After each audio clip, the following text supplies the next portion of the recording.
Grace, who is looking very good.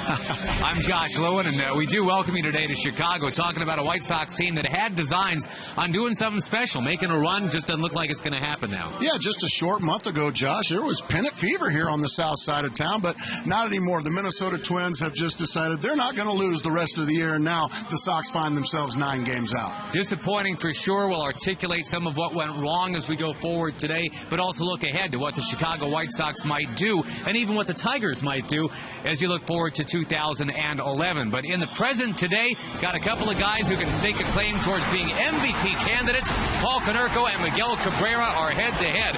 White Sox and Tigers are coming up next.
Won their game today and taking on the Tigers.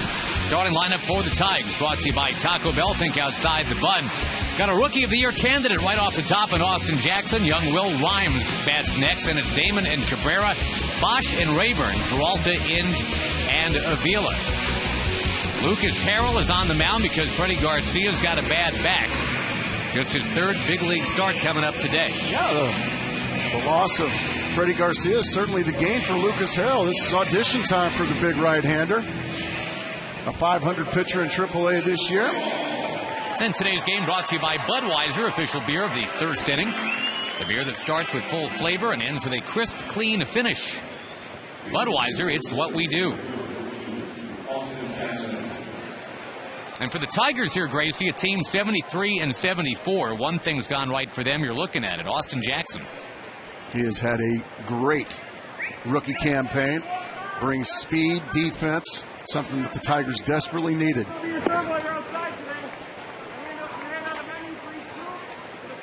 A sprint player firsts for the Tigers, a lot of things. And Austin Jackson is first in among AL rookies. Important to keep him off the bases, and it's a close play. Lillibert's taking his time.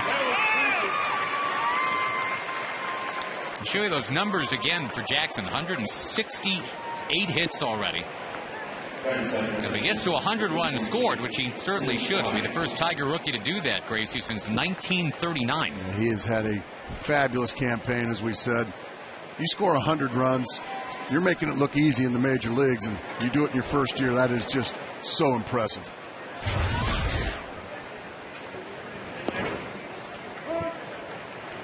Larry Vanover says that's a strike to Will Rhymes. On a 63-degree overcast afternoon in Chicago.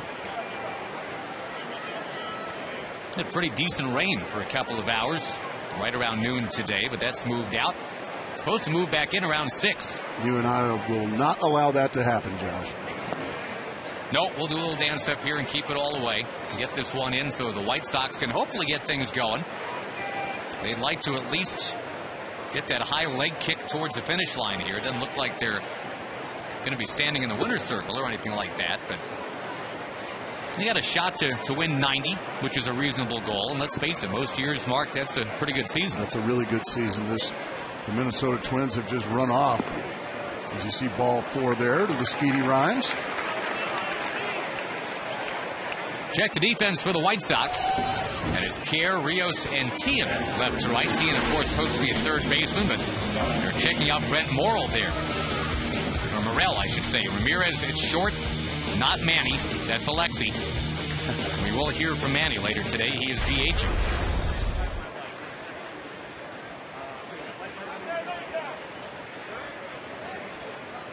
Now the veteran Johnny Damon. And a strike to him. It's tough not to start with the whole Manny Ramirez thing, I guess, Mark, when we talk about the White Sox. He was supposed to be the last piece of the puzzle to make it all go. That's exactly right. And just hadn't happened for Manny Ramirez. Hit his first home run here last night and drove in his first run as a White Sox here last night. Kind of too little, too late. Exactly. And it just looked like the White Sox, like less than a month ago, Josh, it just looked like, boy, they were primed to overtake the Minnesota Twins. But the Twins just have been playing fabulous baseball, best baseball of anybody in both leagues, and they've just run away with the Central here. Didn't help that Chicago finished the year 5-13 head-to-head against Minnesota. I think even 9-9 would have a much different context to this broadcast today. You're exactly right. The White Sox were 6 games back. Just at the beginning of this week, the Twins came to town for a much ballyhooed series against these White Sox. Aussie Guillen was ready. His team was certainly ready, but boy, the Twins just came in and let the air out of the balloon and swept the White Sox. Damon gonna sock one into left center field. Rios finally scooping it up, getting it in. It's a double for Johnny Damon.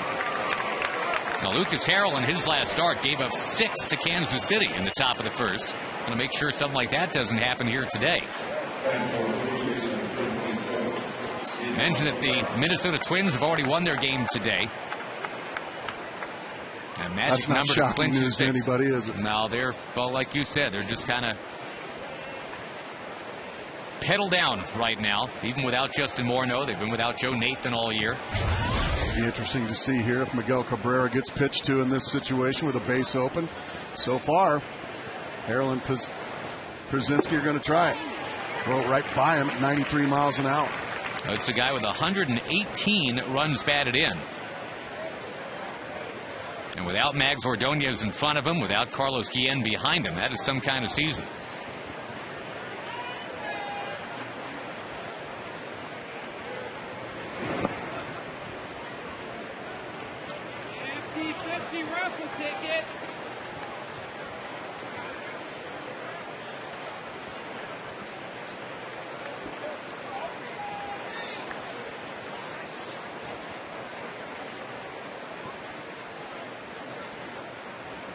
Infield back and young Lucas Harrell. Going to jam Miguel Cabrera.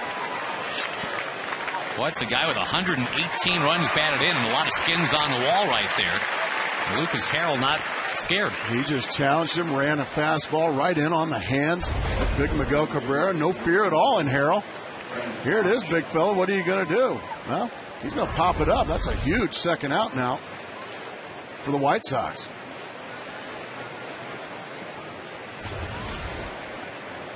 Boy, that gets under your skin, too, as a hitter, Josh. It just gets under your skin. A couple of guys do their job in front of you, get on base, and then a young rookie doesn't want to pitch around you, goes right after you, and he gets you. Now he's got to get Brennan Bosch. It was looking like he might be a Rookie of the Year candidate for a while, but he's had a very poor second half.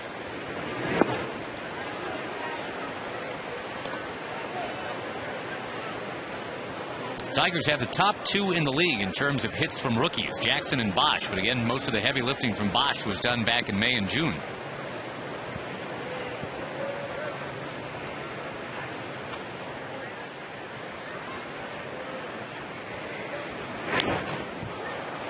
That's a good fastball right in on the hands again of Bosch. You saw him bully Miguel Cabrera with fastballs in. Now the left-handed hitter Bosch getting a handful of fastballs in on his belly button as well.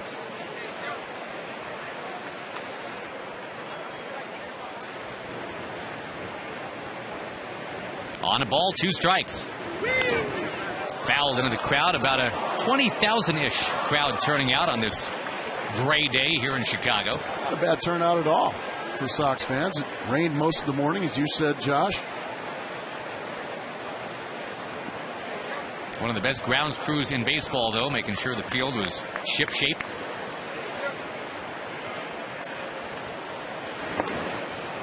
Two balls, 2 strikes. Lucas Harrell was not guaranteed to make this start until yesterday. Aussie Guillen, as only Aussie can get away with saying, told the media 2 days ago, "Let me talk to my vodka and see what I come up with here." I think baseball needs more people like Ozzie. It was Ozzie being Ozzie. That one's down and in. Ryan Rayburn on deck. And Freddie Garcia was hoping to get out there today, but that back is still giving him a problem. He's had a very good year. They look uptight over there, don't they?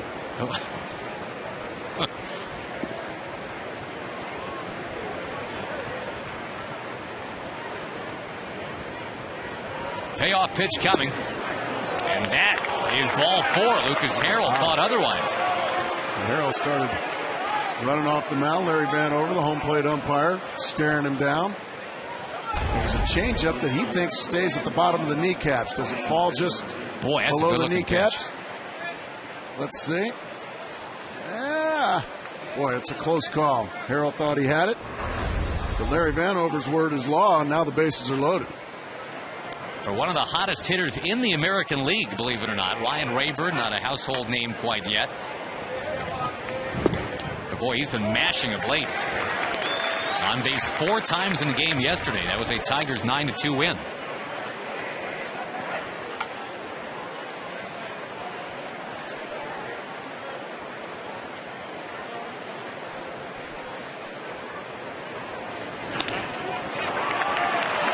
Sure enough, Rayburn comes through. That's going to plate 2 for the Tigers.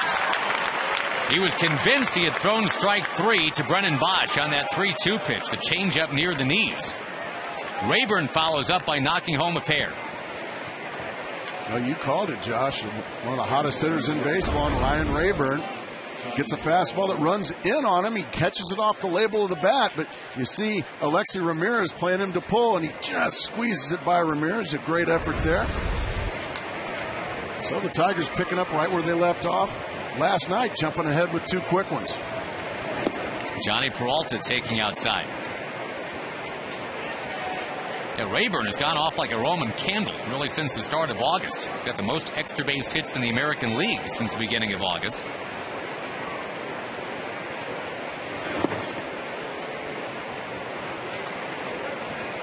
Harrell, who's already walked 2. There's a 2-0 to Peralta. A lot of times a young pitcher can feel like he got that final out of the inning. He didn't get the call. A lot of times you can just lose your concentration for a matter of 4 or 5 pitches. Broke his bat and is grounded to third. It is Brent to Brent. Morel to Lillibridge to end the inning. 2 have scored for the Tigers.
by Taco Bell. Think outside the bun. Speed at the top with Juan Pierre. Then it's Alexei and Alex. And then Paul Konerko and Manny Ramirez. Much more on him as we go today. Brzezinski and Morel. Tian and Lillibridge.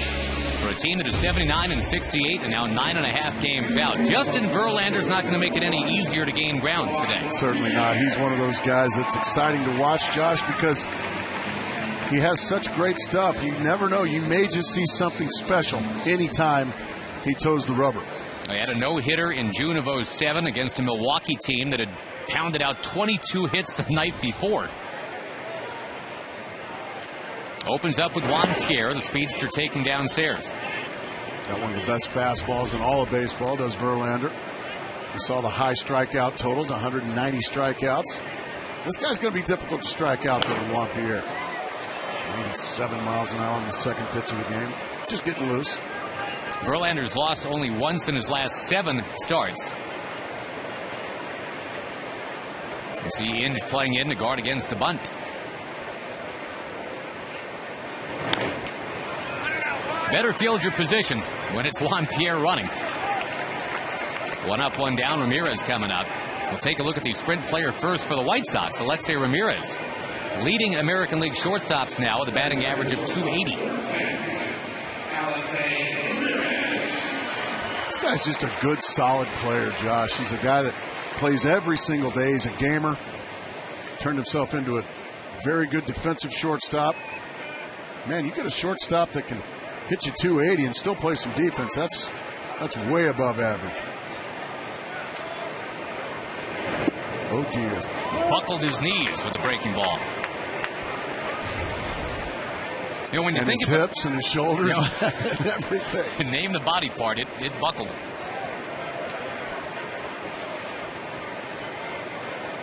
Inge even with the bag this time at third. They popped the fastball in there at 98. And when you add that great curveball as well, it can be a very long day for hitters. Guys like this make me very happy I'm retired, Josh. Breaking ball. All right, so breaking ball, fastball, breaking ball. Now Ramirez steps out very confused. Exactly. You have zero idea what's coming now, especially when he's got great command of the curveball. He could throw it again possibly, but I'm staying with the fastball if I'm him. Yep, ran it in there right near his shoulders. Ramirez last year had only 30 extra base hits. He's going to end up with closer to 50 here in 2010, if not more than that. High quality season. That was a change-up. Ramirez was right on it. He yanked the foul. Remember when 89 miles an hour used to be a guy's fastball? A good fastball. Yeah. That was a pretty good fastball. But yeah, you're starting to see more and more guys that throw their change-ups at around 89. It's amazing. It's not fair is what it is. Punched to second.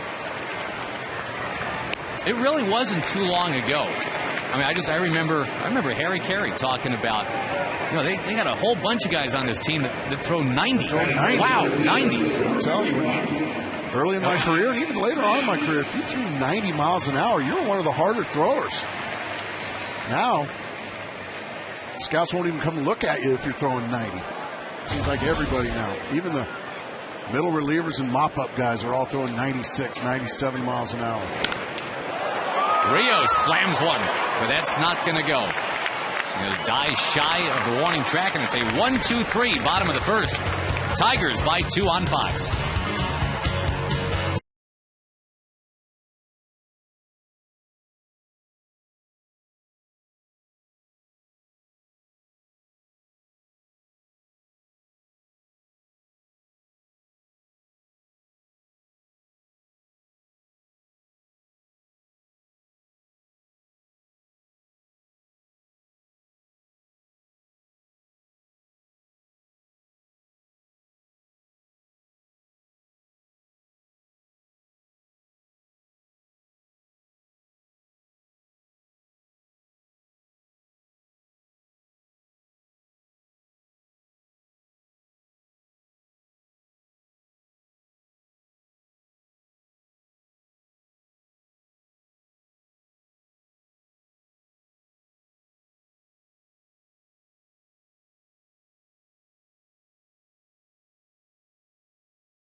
outside the bun.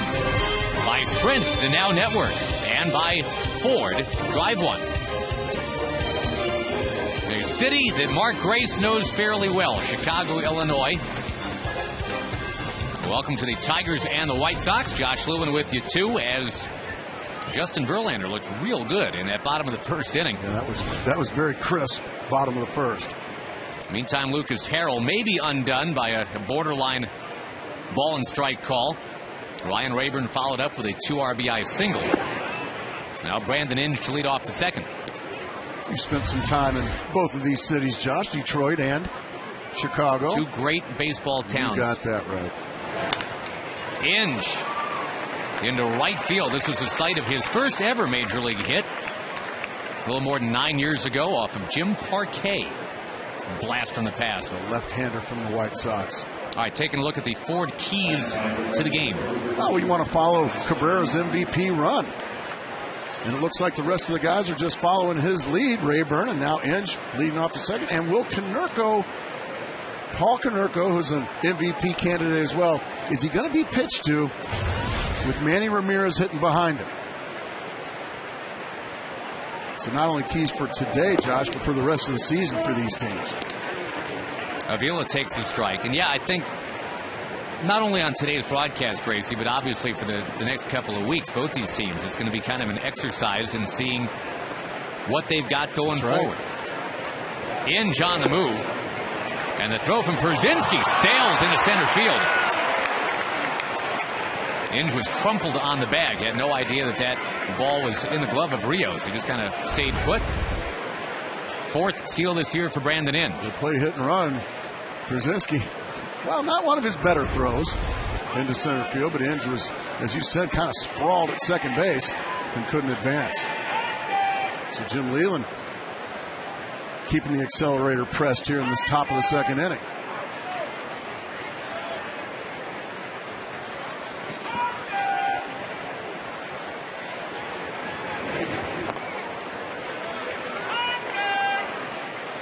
Carroll going to have to hit his spots a little better if he's going to last very long in this ball game. Przinsky wanted that fastball in. He went right down the middle with it. He's very fortunate there that Avila didn't do more with that pitch. Avila had a big hit last night. Again, the Tigers were down 2-0, came back to win by 7.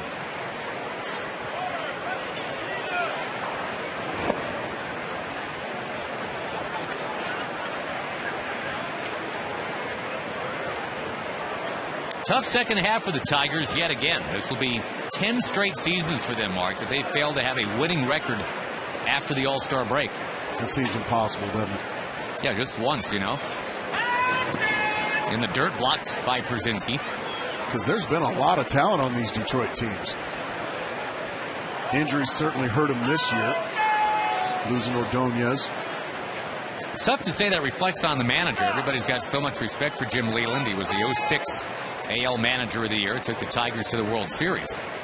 Carlos Guillen's been hurt quite a bit.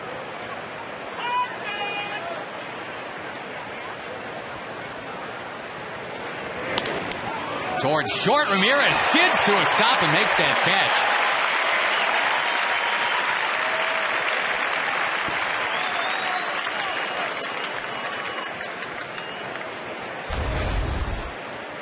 Nice play there. We talked about Ramirez and how slick he can be on defense. That's a nice play. Another hard hit ball, though, by a Tiger hitter.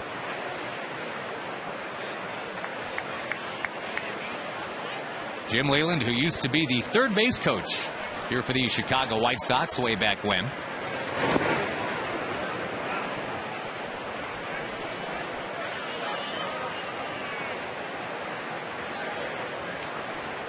The all-time greats. I always thought he was straight out of Central Casting. You know, if a Hollywood studio ever said, get us a chain-smoking, grizzled, old-school manager, that's who would show up on the set, exactly right? Right.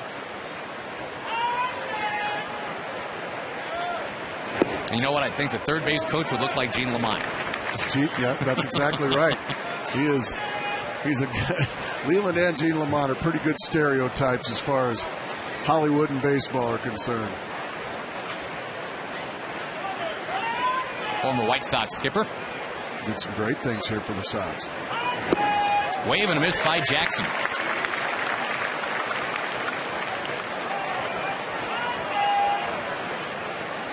Making more contact, I guess, is that last little missing link for Austin Jackson. He is leading the AL in strikeouts. Well, that's just something that'll come certainly as his career grows. Again, when you've got the ability to use your legs the way he can, any ground ball to the left side is a tough play when you have speed like Jackson. So as he learns to put the ball in play more often, he's going to be even better than he is now. And right now, he's awfully good. Unable to put it in play here. Out number 2, and time for a DirecTV game break. The only way to watch every Major League Baseball game in HD is DirecTV. A's and the Twins. Danny Valencia has been a revelation. Homers off Dallas Braden, and it was a big afternoon on the mound for Kevin Slowey. He ended up with 8 strikeouts. Twins win and carved that magic number down to 6 to take the AL Central. It's just an impressive organization. The Minnesota Twins. Usually 7 guys on the field are usually from the organization. Will Rhymes taking ball 1. You know, if the Twins aren't careful, they're going to end up with the best record in the American League. They're very close right now, aren't they? Have that home field advantage all the way through. If they do get to the World Series, they would have to yield the home field advantage at that point. The National League's got that this year. Ramirez, another chance. He gets Rhymes, and Harrell out of the inning. Paul Konerko and Manny Ramirez coming up.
It was Amazing Grace.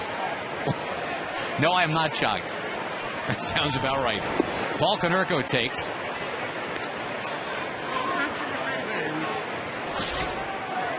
And before the game, she was honored. Harold Baines out there watching the video with her. Paul Konerko against Justin Verlander. Power versus power matchup here. And Verlander usually has owned Paul Konerko. He's gotten him out 30 out of 34 times. Not many people can say that about Paul Konerko. He's eventually going to get you, but not Verlander. Thursday night, Konerko took a pitch right in the face. Not only stayed in the game, but later hit a home run. And that is why Chicago loves its Paul Konerko. That's the sweetest revenge of all right there. Tapper to third. Brandon Inge cross diamond. It was a Carl Pavano fastball. No damage to his teeth, but a big fat lip.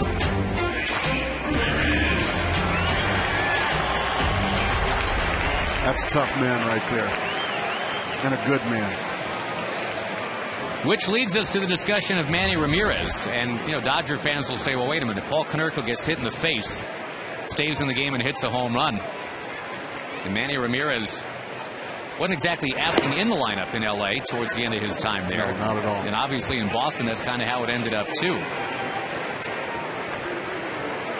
The trade that he engineered from Boston a couple summers ago was, when you think about it, Gracie, it was remarkable. He essentially carpet-bagged his way through July. The implication was, if I stay in Boston, I may or may not try hard. So trade me and see what happens. That's dumbfounding to me that can happen. But but as you know, when he's motivated, he's unbelievable. He put on a modern day Babe Ruth for about a month and a half in Los Angeles, and he carried the Dodgers through the Chicago Cubs in the playoffs. He was amazing. He can be a lot of fun to watch. I think the bottom line with Manny, when he's with the program and he's having fun, he is great for your team. He is great for your fans. He's great for baseball. But if and when that breaks down, well, that's kind of where we started this discussion. Yeah, and it's not a matter of if anymore. It's when. That was fouled back. Last night, he was finally Manny being Manny. Ramirez, not Trio. He hit a home run. Green colors here last night.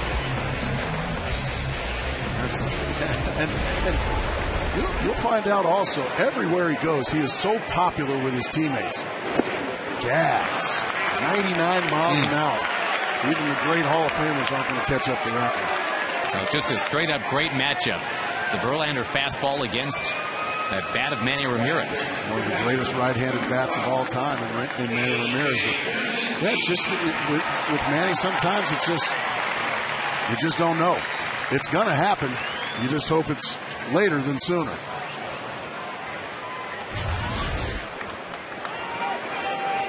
Here's Przinsky now. But wouldn't you agree, though, Gracie? I mean, that's the really great thing about Manny Ramirez, I think. I mean, if you have a sense of humor about life in general, is that nothing, and he does, right. Nothing he may do would ever surprise you. If he had dyed his hair green to go with those uniforms last night, if he had come out of the dugout carrying potatoes, I mean, that would not have surprised you. Nobody would have. Oh, man, he's got potatoes and his hair's green. That's Manny Ramirez, folks. And he can be a lot of fun to cover, a lot of fun to watch. A beautiful breaking ball there from Verlander. Well, he's got it working right now.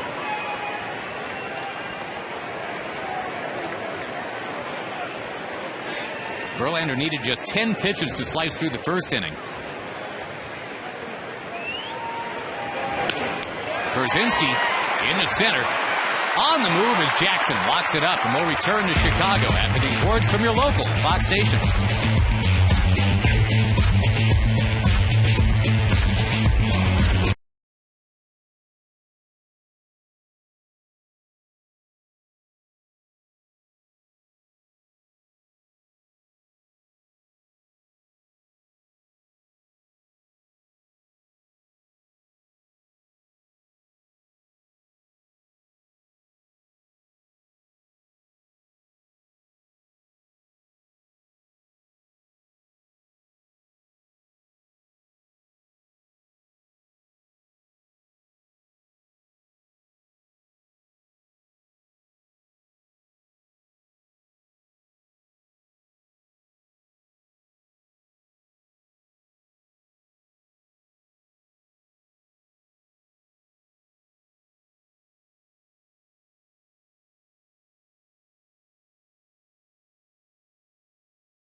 today. Minnesota has already won its game. 9.5 games up in the Central now. And Johnny Damon pegs one foul. The top of the third underway. Might remember Johnny Damon had a chance to go back to Boston earlier this summer, but he vetoed that opportunity. Thanks, but no thanks. Going to drop down a bunt on Lucas Harrell. Taking care of Damon, bringing up Miguel Cabrera. Nice little barehanded play there, showing some athleticism. Did I just say pitcher showing athleticism? I think you said that, yeah. Don't let me do that, Josh. Everybody gets one. That's true. Miguel Cabrera putting up MVP caliber numbers. But playing for a losing team, sometimes that's unlikely that you actually get the hardware. Notable exception here in Chicago, Andre Dawson. Andre Dawson back in 1987. That was a way losing team, though. The Tigers at least have a shot to be above 500. Who would you pick if you had to vote today? Well, you know where I live. Right. I'm going to say Josh Hamilton. Well, Josh Hamilton is. But I believe that anyway. Certainly a good pick. I really do. That's a line drive out. The only thing that's working against Josh Hamilton right now is that he's hurt. He's injuries. Spin through some of the candidates for you here. Hamilton's hitting .361 and playing an unbelievable outfield. A lot of people are going to vote for Robinson Cano, just the whole Yankee thing. Yeah, you can't go wrong with Cano. He stepped into that number 5 spot vacated by Matsui. How about the season Delman Young's having up in Minnesota? Having a great year up there.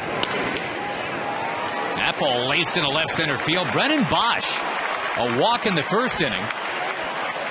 And now extra bases here in the third. It's a 2-out double.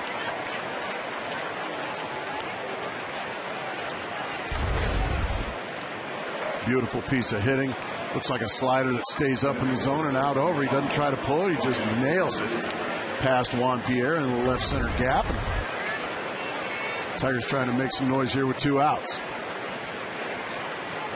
And Ryan Rayburn, who's got both the RBIs here this afternoon, going to get another chance.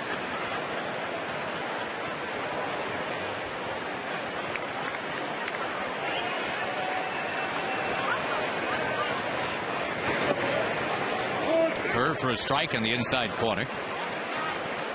So as far as MVP voting, you're kind of a believer that it needs to be on a team that's well, unless somebody win. Yeah, I mean, unless somebody just laps the field, right. Or I mean, it's diluted the rest of the way. I think there's enough guys on winning teams this year, whether it's Cano or Hamilton. Sure. And who'd have thought we'd be talking Delman Young and not Joe Mauer or Justin Morneau if you're going to pop up a Minnesota Twin? Yeah, great point. But yeah, Cabrera's got solid numbers. Obviously, Konerko as well.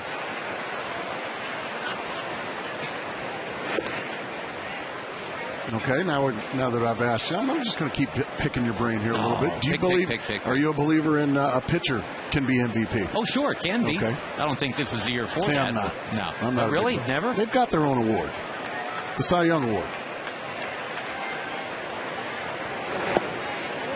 Of course, there's always that discussion about is it most valuable or just best player, or just best stats. Right. I mean, I think there is a difference between those two sometimes. That's what makes it fun. That's what makes it good fodder for an entire season. Wave and a miss, and Harrell is out of the top of the third. It stays 2-0.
far, so good.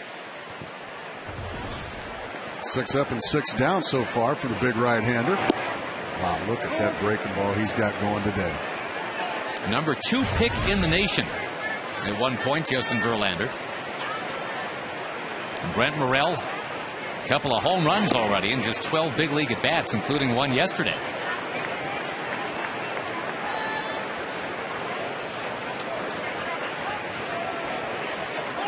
Homer off Max Scherzer in that 9-2 game. 2 solo homers for Chicago, and that was it. Number 2 career for Morel, to go with number 555 career for Manny Ramirez.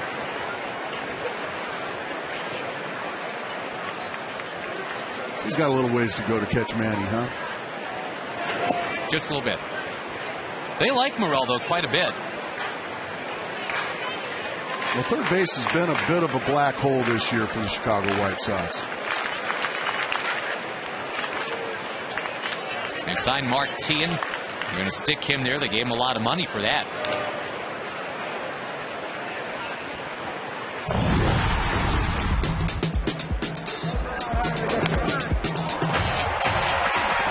Last night, a long ball into the green hats. Here in Chicago, they go green when it's halfway to St. Patrick's Day. Kind of like that. Boy, that's tough. You've only been in the big leagues for 12 at-bats. That's tough. Yeah. Aussie Guillen, I'm sure. Hey, I'm putting you in the starting lineup today. Hey, great. Thanks. Who's pitching for the Tigers? Justin Verlander. Oh. Well, thanks. Here is Mark Teahan. You ever hear the story about Verlander when he was in the 10th grade back in Virginia, in Goochland, Virginia, where his buddy had to loan him some money for a chocolate dessert to go with lunch? He's got this buddy, Daniel Hicks. Okay. Says, I need 50 cents, all right? And Hicks says, I'll loan you, but in exchange, you sign this piece of notebook paper out of my Trapper Keeper. I get 0.1% of your signing bonus when you get drafted in a few years. Well, Verlander signed for $3.12 million. Daniel Hicks loaned 50 cents as a promissory note, good for $3,120. Hasn't collected, says he won't. He just loves to be able to tell the story. That is a fabulous story. He's got the contract locked up in a safe at his house.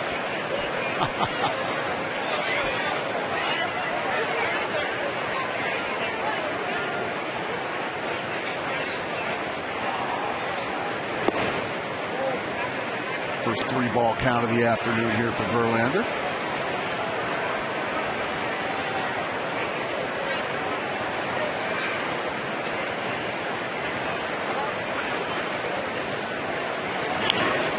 Slapped foul by Teahan. Verlander was the Rookie of the Year in 06. Didn't take him too long, huh? Drafted in 04, Rookie of the Year by 06. That was the year we saw Jonathan Papelbon for the first time and Francisco Liriano. Busted bat. And that's going to drop on in for Teahan. It's the first base runner for Chicago. And our DirecTV game break, Troy Tulowitzki is having some kind of September. This is his 13th home run of September. Came into the month with 12 home runs. He has hit more than that in this month, and he is trying to carry the Rockies along with Carlos Gonzalez. The only way to division title. I'm sorry, Josh. No, the only way to watch every Major League game in HD, it's DirecTV. Call 1-800-DirecTV. If you add up the home runs that Todd Helton and Jason Bay have this year, that's a couple less than what Tulowitzki has in 18 days of September. That is amazing. That is amazing. That's 2 pretty good hitters in Helton and Bay.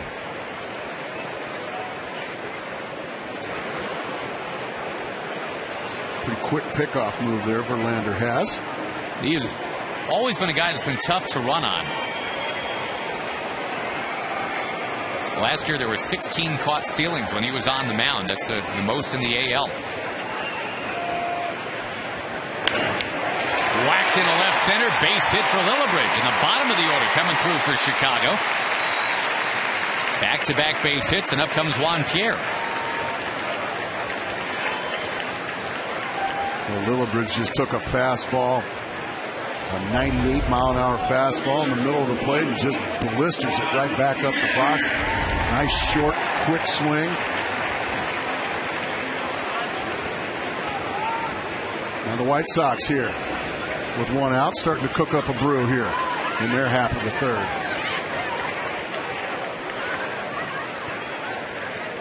Juan Pierre, usually his job is to get on, not to get him in.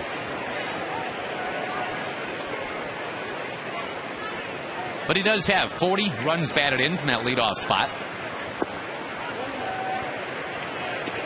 Tried to hit the outside corner, just missed to fall behind.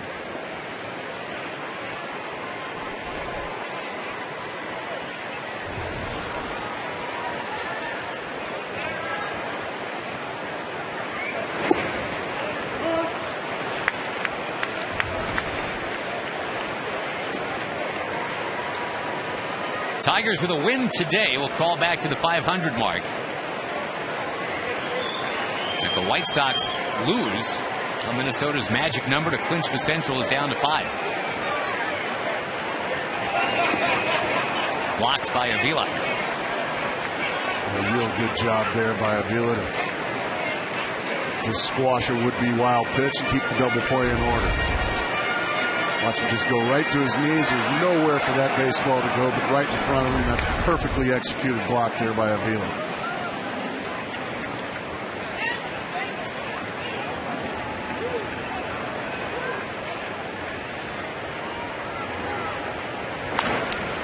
Popped up, foul ground. Brandon Inge on the move. He's got it. Inning will be left to Alexei Ramirez. Well, Verlander just challenged him with a fastball in the middle of the plate and beat him. Pierre was a little tardy and popped it up to the left side. It's always nice to have that 97-mile-an-hour fastball in your back pocket when you fall behind a hitter. No doubt. Right now, Verlander's ERA is 3.45 with a shutout working right now. That's exactly what he had a year ago. 19-win season in 2009. He's got a shot at that here in 2010.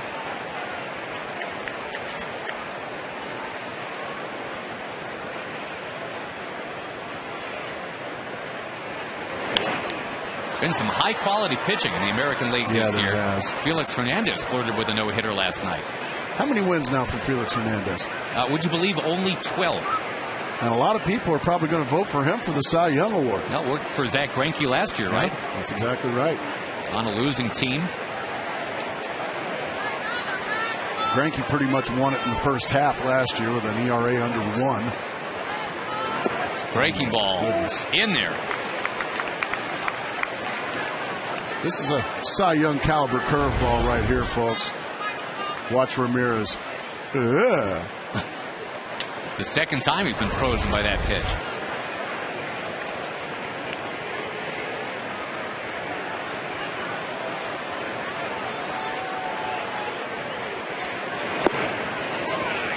How you lay off that one is amazing to me, but a great job by Ramirez to do so. Nope, just didn't take the bait. Alex Rios hoping for his turn next. Got the go-ahead man at the plate.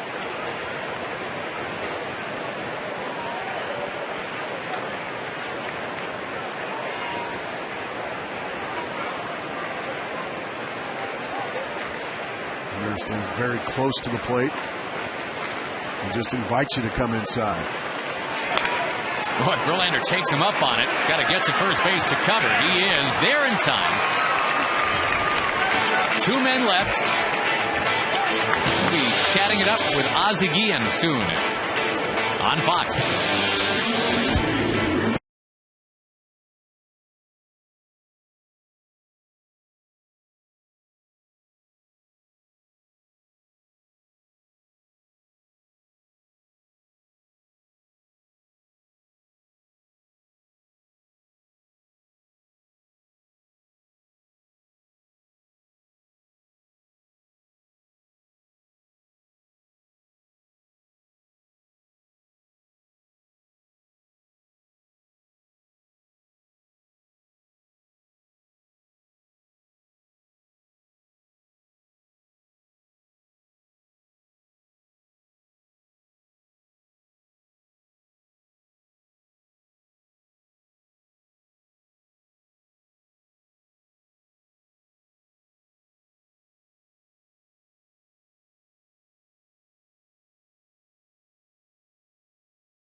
To the fourth inning we go. In the bottom third of the Tigers batting order with Peralta and Inge and Avila. We'll be chatting with Aussie Guillen in just a moment.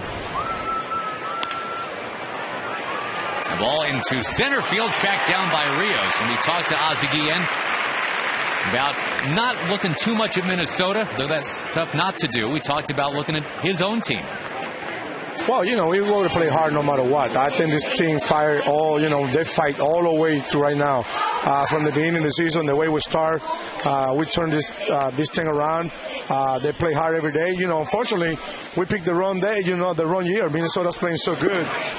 When they left Chicago, I say if they play the World Series tomorrow, they will win. Are you looking to answer some questions for possibly next year, Ozzie? Are you maybe going to start looking at some younger players in some certain situations? Well, I might do it. That's a reason Morales is there. But in the meanwhile, we got to win the men's game we can. We're not out yet.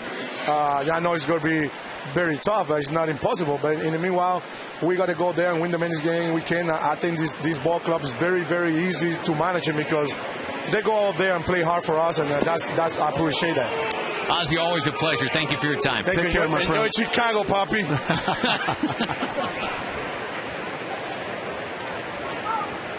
That's why we love him. Let's go Chicago. What, the Bears tomorrow on Fox against the Cowboys, or just go Chicago in general? Well, I think he was telling me yesterday when I was talking to him. He's like, yeah, I know this. I know, Grace, that the White Sox and the Tigers are probably not going to make the playoffs, he said, but he goes, I know you, though. You're going to come to Chicago any chance you get. And I said, you're doggone right I am. I do love this city. And it loves you back. Inge, ground ball, base hit. He is 2 for 2. Inge is a guy, I'm sure, wondering what his future holds. I'm a fan. I'm a fan of the way he plays. He's a guy that is a very good defensive third baseman. And he can hit just enough to keep a club, not to star on a ball club, but he's a good piece for a winning ball club.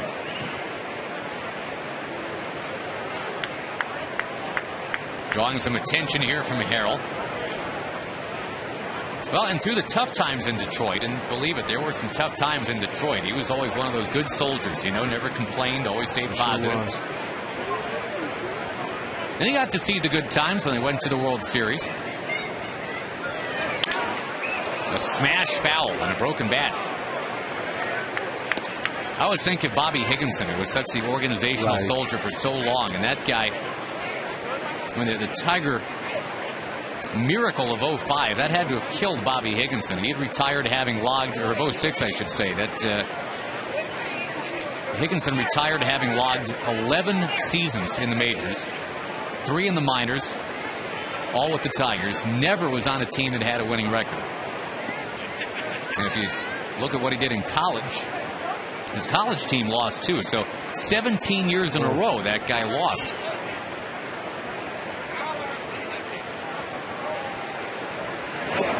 It's like the Don Mattingly situation in New York. Yeah, they got good right when... Fabulous player, but never won a World Series until after he left. Somewhere Higginson's smiling, but look at Gracie comparing me to Don Mattingly. The two great left-handed hitters in Bobby Higginson and Don Mattingly. But Higginson had some very good seasons. I can still remember him launching balls into the upper deck of old Tiger Stadium.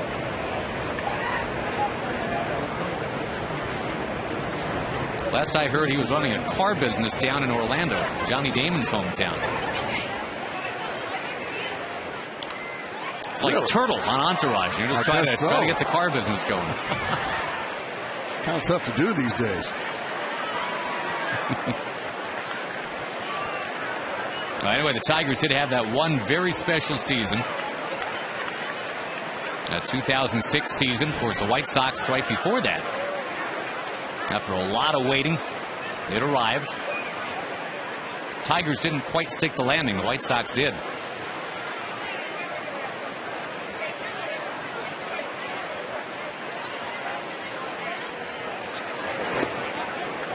Nice block there by Przinski. Przinski, a part of it, and 05, big part of it. He's going to have to take a little bit of a break because every male watching this ball game can understand. Turn your head, guys. Turn your head, guys. So he'll have to take a bit of a break. And I don't blame him. Przinski has caught 11,011 innings in the major leagues now. So that's not the first time that's happened to him, but it's always painful to watch even from here. He must be having fun with Larry Vanover him. You know, those guys behind the plate, the umpires and the catchers, they have a good fraternity together. They understand what it's like to get nailed by foul tips and hitting places you hate getting hit. Count runs full to Avila.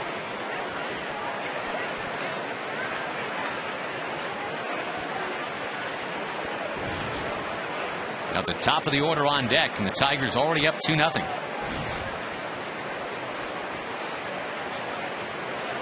Runner goes. That is pegged in a left center field by Avila. And again, the bottom of the order coming through. Brandon Inge is held by Gene Lamont. Going to be runners at the corners. And boy, off the bat, that looked like it was going to be a double and a run scored. A beautiful piece of hitting. They send the runner. And he just swats it through the open hole. Nice job by Alex Rios to cut this ball off. And with one out, they decide to hold Brandon Inge at third base and give Austin Jackson an opportunity. Not before Don Cooper goes out there to talk to young Lucas Harrell. And folks, next week on Fox Saturday Baseball, the pennant race continues to heat up. It's the Red Sox trying to keep their playoff hopes alive. Taking on a Yankees team fighting for the division lead. Over in the NL Central, you got the Reds taking on the Padres out of the West. The Padres trying to hang on in there. Coverage of Fox Saturday Baseball presented by Gillette next week at 4 Eastern, 1 Pacific on Fox. Check local listings for the game and start time in your area. Already action in the Chicago bullpen, Gracie. Tony Pena has gotten up. He's kind of become the long man in the Chicago White Sox bullpen.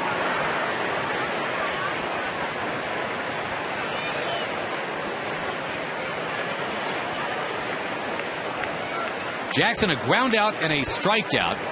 White Sox would take either one of those right here. It'll be tough to double this man up, though. He runs so well. It's a guy that was recruited by Georgia Tech to play point guard in basketball. Was a great football player in high school, too, Austin Jackson.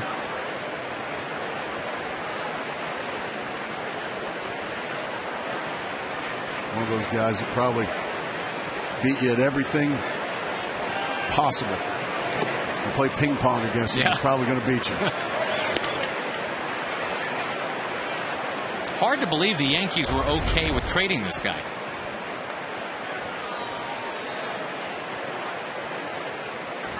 That hit the bat. It looked like it might have grazed the bat. We'll have Jeter Gate all over again.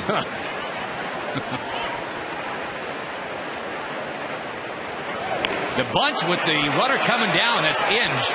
And he's got to go on back on a foul ball now. So they had the squeeze on for Jackson. Make him make some contact. That's an exciting play. And the key for a suicide squeeze is the element of surprise. And certainly nobody expecting this. You see Inge coming all the way. The bunt's popped up. Przinski can't catch up with it. And that's why I love watching Jim Leyland managed clubs.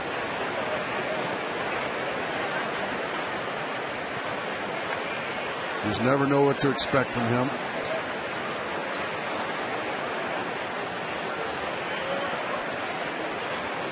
One thing he's definitely done is plug Jackson in at the top of the lineup and just kind of let him go. Got the 300 batting average.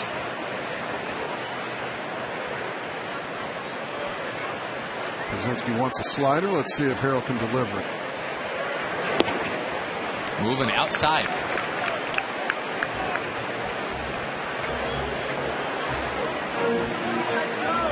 Already 70 pitches for Harrell. And just one out here in the 4th inning.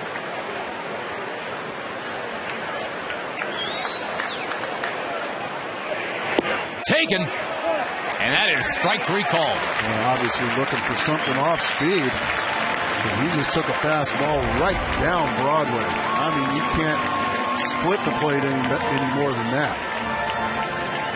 Huge out there for Harrell. It's 159 strikeouts in this rookie season now for Jackson. Inning left to Will Rhymes.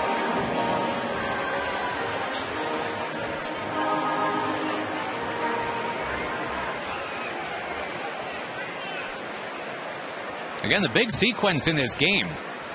Brennan Bosch drawing a walk on a very close pitch to load the bases in the first inning. Ryan Rayburn followed with a single to score 2. It looked like the White Sox got a big break there. It looked like that ball had gotten past Brzezinski, but it looked like the ball hit the foot or the ankle of home plate umpire Larry Vanover and kept it right there and prevent a wild pitch.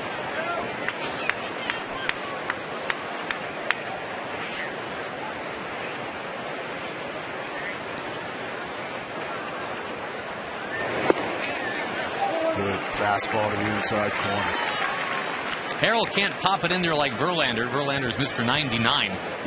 That's an effective 91 or 92 that Harrell features too. He's wiggled out of a couple of situations so far. Looking to do it again here. A Springfield, Missouri native, missing high.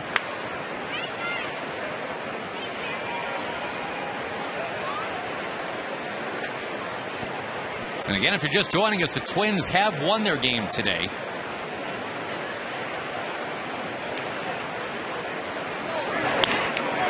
Laced in a right, that is fair. Will Rhymes coming through. Angel trot home. Second and third with 2 out, and the lead is ballooned to 3.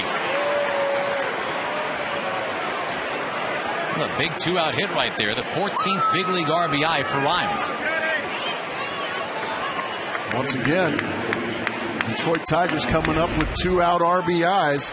This time it's Rhymes. He takes a change up and just rifles it over the head of Paul Konerko, and into the corner it goes. And those are just the killers, Josh. If you're a pitcher, you give up those 2-out runs, boy, those are just such momentum changers. You're one pitch away from getting into the dugout unscathed. Next thing you know, you're giving up more runs.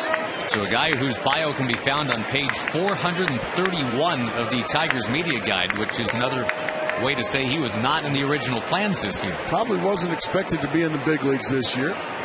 One-time 27th round draft pick, Will Rhymes. And those are guys you just root for, because it takes one to know one. Well, you were of the 24th round. I was going to say you were a little bit deep in that thing too. Worked out okay. Johnny Damon, the batter.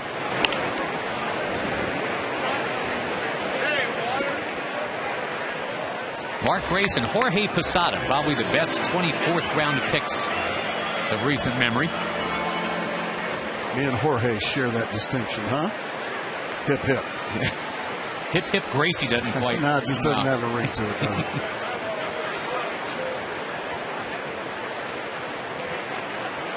Well, the White Sox, with Mark Burley in the 38th round, can speak to diamonds in the rough.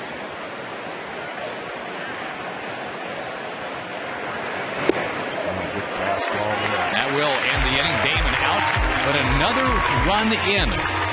Jim Leland's team on top, 3-0.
Tigers 3 and the White Sox nothing on Fox today. Justin Verlander working on that shutout.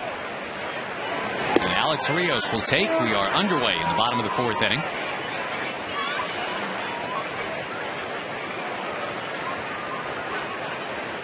Rios had a tremendous start to this 2010 season, but kind of nosedived the last couple of months. You look at the overall body of work, it's tough to complain about it. He's got 84 runs batted in, 21 jacks, he's got 13 steals. He's had a rock-solid season, but as you said, started to slow down a bit. Well, that's the guy that can slow you down and keep you down. We talked to Jim Leland moments ago about his pitcher, Justin Verlander. Yeah, well, he's got 3+ pitches, so that's pretty good. When he's got them all going, he can be extremely tough. What are you looking for the rest of the year, Skipper?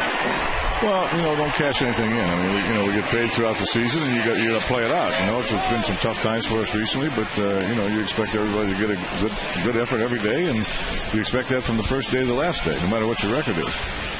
Austin Jackson, Rookie of the Year, being talked about for him. Can you stump for his candidacy for a moment? Tell us what you like about him. Yeah, he's certainly a candidate, I think. He's got a lot of hits. He scored a lot of runs. The one thing he's learning to do now is the driving runs. That's why we put the squeeze on there last time. It takes young players a little bit of time to drive in runs, but he's certainly one of the top candidates. Jim, thank you so much. Always a pleasure, Skipper. All right. Well, a half-swing foul from Konerko. He's behind 0-2. Well, modest goal for Jim Leland's team right now, Gracie's, just to finish above 500. They're a game under right now.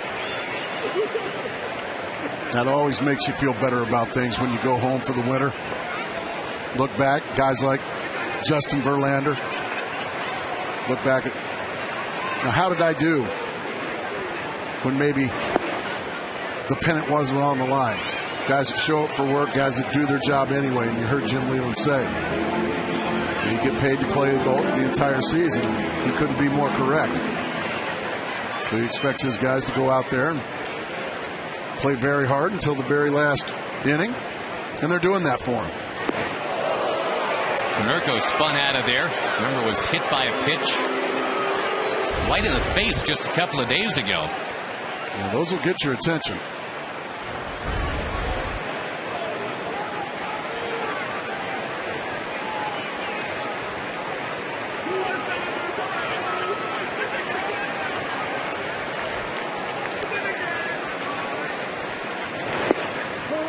Taken, and that's it. Strike 3. Looked like a high strike there. Another strikeout for Verlander. Folks, you can visit your local Lowe's for details on how to enter to win a Scott's VIP World Series experience. This inning has begun with a couple of strikeouts. Manny Ramirez comes up next.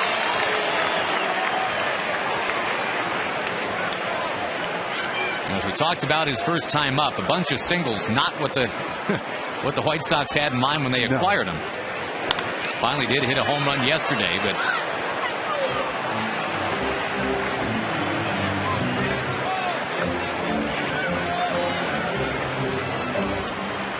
they were hoping those homers would be coming in games where they were maybe 1 or 2 back instead of 9 back.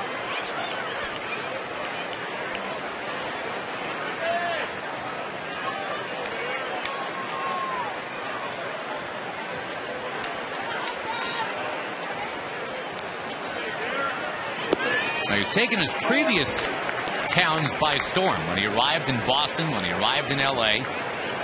It's a slowly developing storm here in Chicago. Yeah, exactly. There's no Manny Wood yet here. But all it takes is a couple of fabulous Manny Ramirez type games. And next thing you know, you're on that marquee again. Verlander's just making it look easy. And Justin Verlander strikes out the side. He got the 3, 4, 5 part of the order. It's 3-0.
To Justin Verlander, 11 pitches to strike out the side in that fourth inning, and he didn't get a bunch of chumps there. He got Rios, Konerko, and Manny Ramirez. He kind of went through a murderer's row right there rather easily.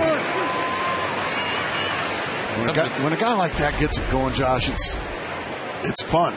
Yeah, like we talked about it coming on the air. When a guy like Verlander takes the mound, you just can't help but watch, because you may see something very special that day. Brennan Bosch has been on a couple of times. Bidding for a third time, and yes, sir. Drops down in front of Tian, who pulled up on it. And the White Sox fans who were booing Manny Ramirez for taking the third strike just a couple minutes ago. Some of them getting on Tian for pulling up on that one. Let's take a look and see what we got there. Mr. Lewin. This looks like it was plenty out in front of Tian. I think if he dives for this ball, I don't think he's going to get it. Yeah, I think that's almost false hustle right there if he does. And if it gets by, Bosch is on third base instead of first base. He breaks his bat and just starts to die a little bit. Okay, he pulls up. Boy. I don't think he would have gotten to that. I'm going to give the player the benefit of the doubt on this one, because you know me, I don't give those players the benefit of the doubt. The 0-1 to Rayburn. He is popped into the crowd.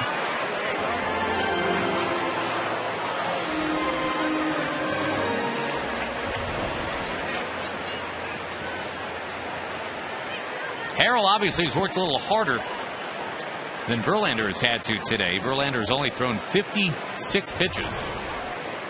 Yeah, it hadn't been so comfortable for Harrell. But he's out there battling. He's trying to show Aussie Guillen, hey, you can maybe have some of this next year if you want. Well, that one right there looked pretty good. A very good pitch right to the outside corner. Out number 2. Rayburn has struck out twice since that big first inning bases loaded hit. Comes back. Yep. Possibly on the outside corner. Yeah, pretty good pitch. Back in the day, they tell you, too close to take. Now Johnny Peralta, the former Cleveland Indian, takes a strike.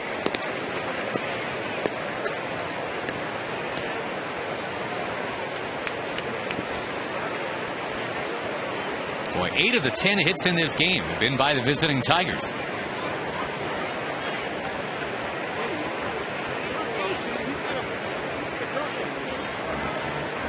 For the most part, the Tigers have played miserably on the road this year. 26-46.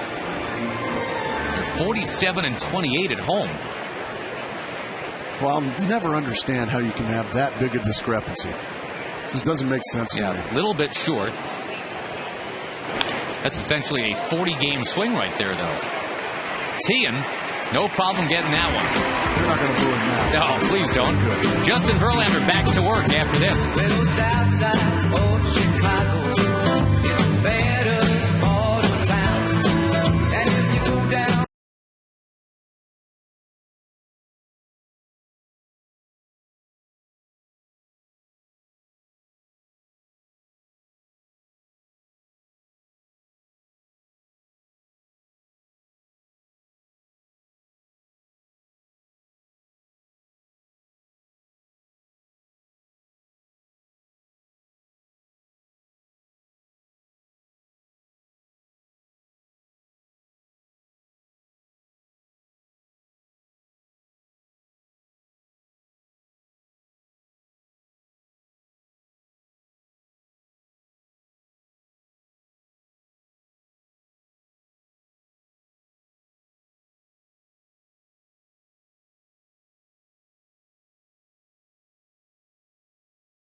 Try to get it going for Chicago, and well, anytime you need something stirred up, A.J. Przinsky, not a bad guy. That's why they called him Captain Chaos in the past.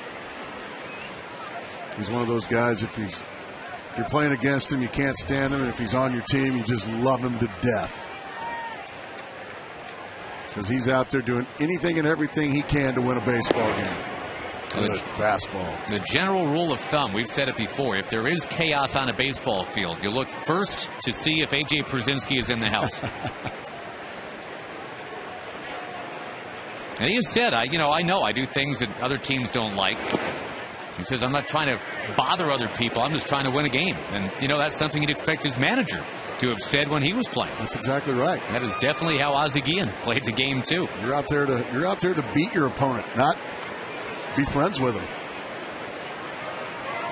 And that's why he'll have a much longer career than he already has had.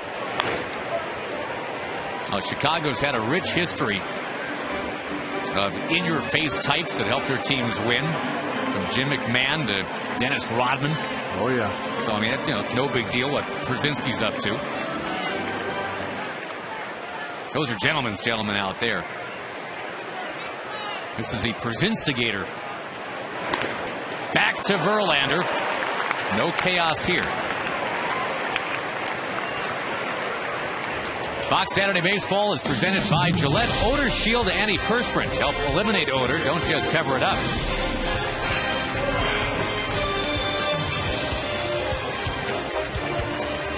Brent Morel will bat next. And Verlander, since giving up those back-to-back singles with one out in the third. Well, Verlander also a very good athlete, a guy that fields his position well. And when you can be that extra fielder, when you're a guy that you're difficult to bunt on, you've got a good glove. Well, you're protecting a big part of the middle of the diamond. That's where the most space is.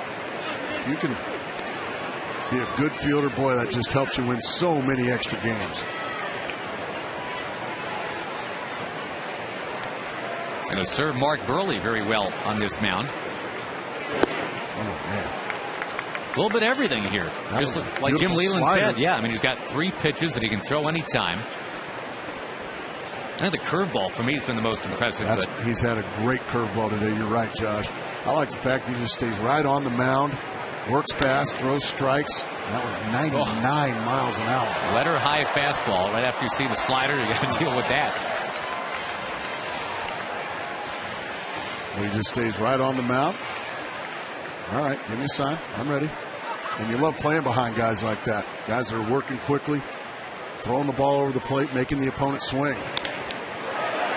Lifted into the alley in left center field. That ball jumps.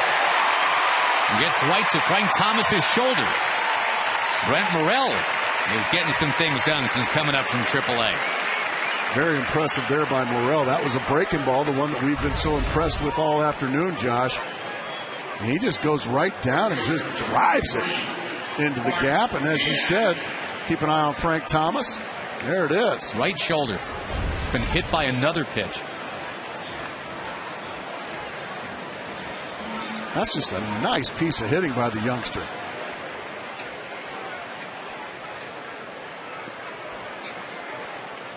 One out double brings up Mark Teahan. He had a single back in the third. Shooting this one to left field. Mark Teahan. And this one skips out of here for an automatic double. He will trade places with Morel. And it's now 3-1.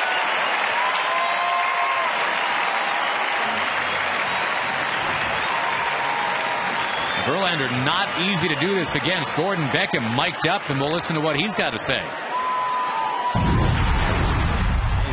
He's got some stuff.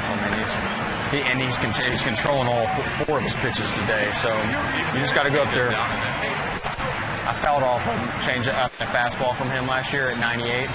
Next pitch, it was 0-2. I fouled it off. And I'm like, okay, I'm on it. Next pitch, 82-mile-per-hour changeup. I look good on the pitch, though. Well, Morel looked pretty good. What he did off the curveball to get this going. Here's Lillibridge. Yeah, he's basically saying when a guy's got all 4, going. He basically was telling, I want to be the first to wish you the best of luck. Sometimes that was on that day's scouting report when you had a guy like Verlander. I remember facing Hideo Nomo back when Nomo Mania was all over baseball. Scouting report was from our advanced scout. We got passed him out, said, good luck. In other words, you're not going to do very much off this guy. Lillibridge has already produced today on his 27th birthday.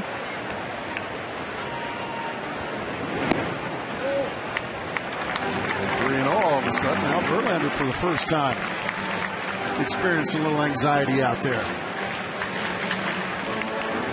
Well, his bottom third of the order has tripped him up. Morel, Tian, and Lillibridge are 4 for 5 now.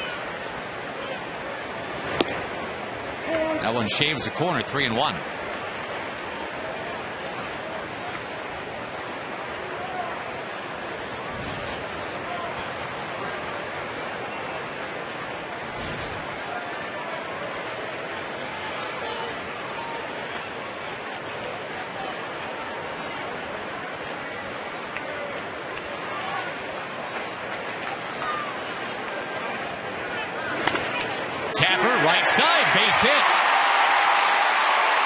Brennan Bosch is up with it. They've got a scouting report on his arm that says stay put.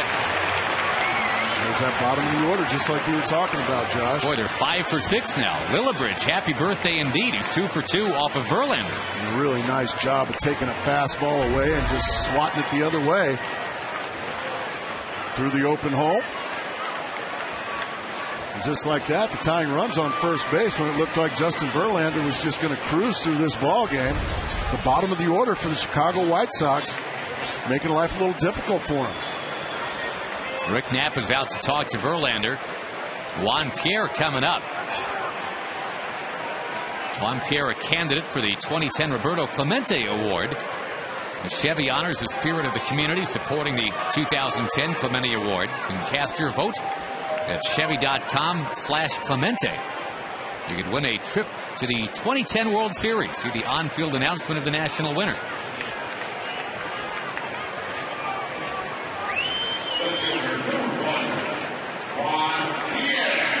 Pierre was up in this situation in the third, Gracie. He fouled out.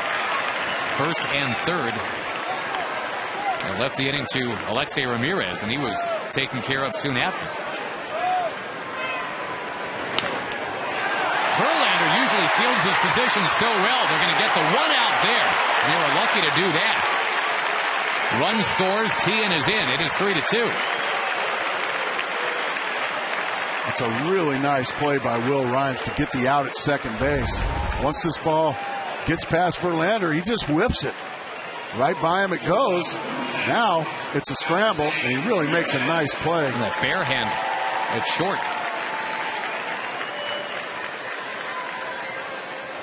And a nice job by Lillibridge going in hard, making sure there was no double play.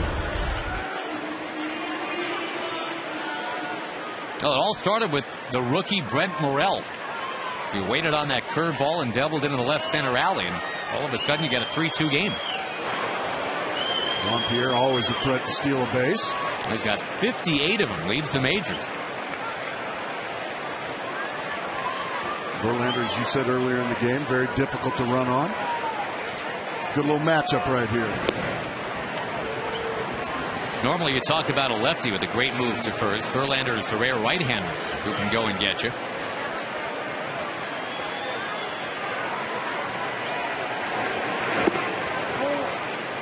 Didn't get the call there from Larry Vanover.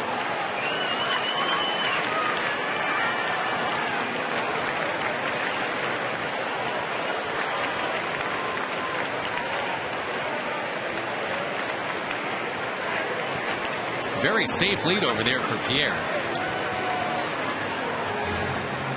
Could be the first White Sox to lead the majors in steals since Louis Aparicio. That's been a while. That's 1961.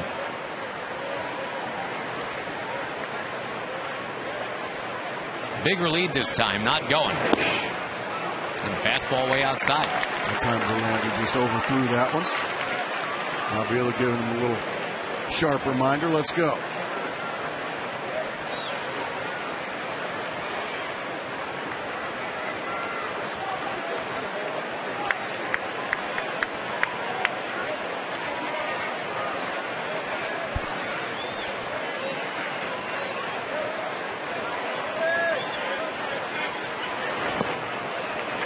All of a sudden, 3-0. Verlander struck out the side on 11 pitches just last inning. He is really fighting himself. Falling behind a lot of White Sox hitters in this situation. That's one thing. Even great pitchers, boy, if they pitch from behind, they start getting hit.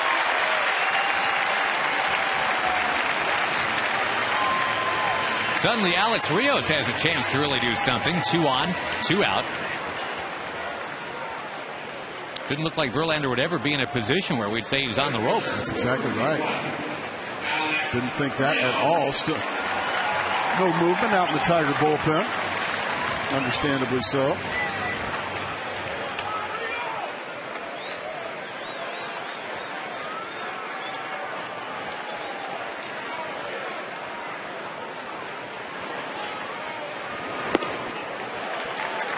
Remember, Rick Knapp has already been out there exhausting that one visit to try to calm down Verlander. So now he's on his own. He's missed with 5 in a row. Any more trips means an automatic removal from the game. So now Verlander's got to be his own pitching coach. Fair ball. Juan Pierre is in to tie the game. They will hold Ramirez. A 3-run bottom of the 5th for Chicago.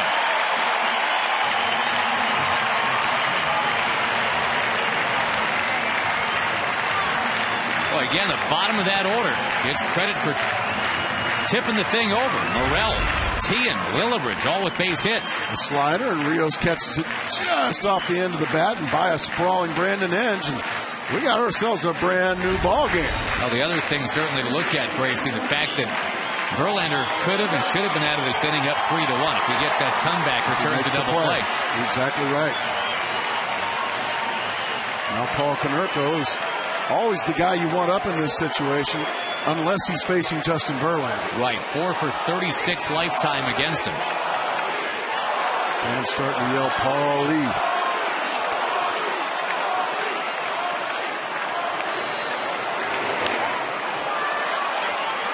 $101-mile-an-hour fastball. Well, yeah, I think that was an now. Angry fastball, exactly. I'm sure Verlander realizes what we just said. He's got only himself to blame for this mess.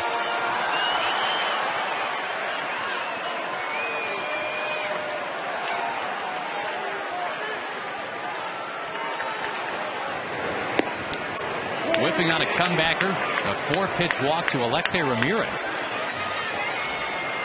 And Alex Rios making him pay.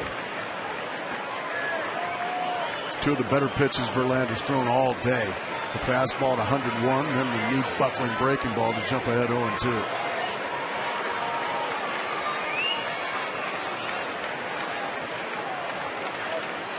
You see how Verlander's really slowed things down as well, as far as his tempo is concerned.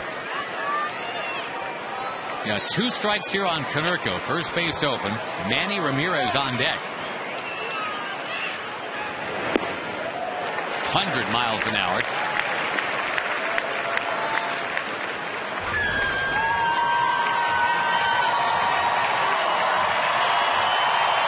That was a walk in the park for 4 innings.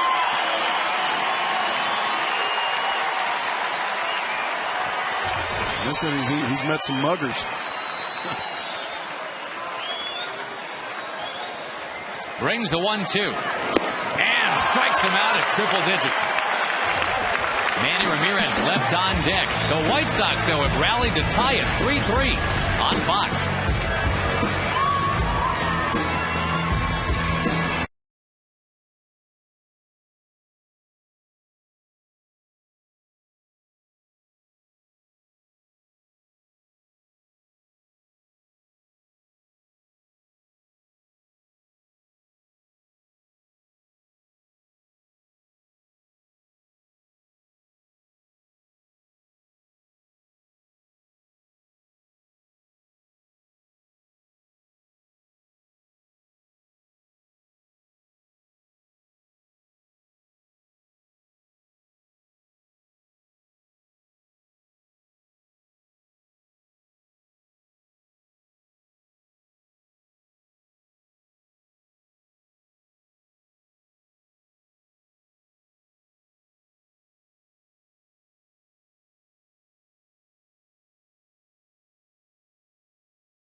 scrape against an MVP candidate. Those were his best fastballs of the afternoon, Josh. Doug continues to dominate Konerko. Here's Tony Pena, former Arizona Diamondback, getting into his 49th game of the year for Chicago, and he's going to start with Brandon Inge inside.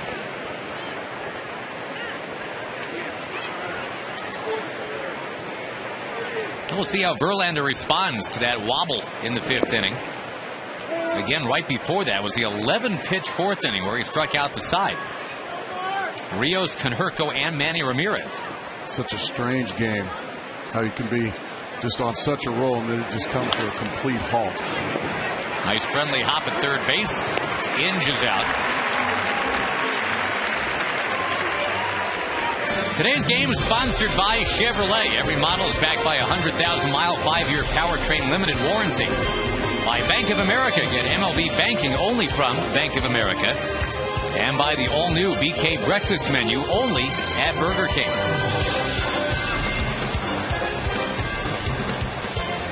Never have seen the sunshine today here in Chicago, but at least it has stopped raining. And we're not going to allow it to come back. We got baseball to play. And Lucas Harrell with a 5-inning, 8-hit, 3-run performance today. He's going to leave with a no decision, but kept his team in the ball game, kept them within striking distance.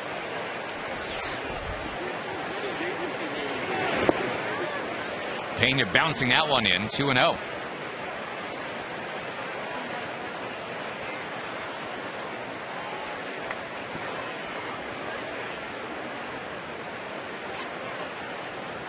Tony Pena, already 75 innings pitched this year. That leads the major leagues in relievers. He falls behind 3-0 here on the number 9 hitter.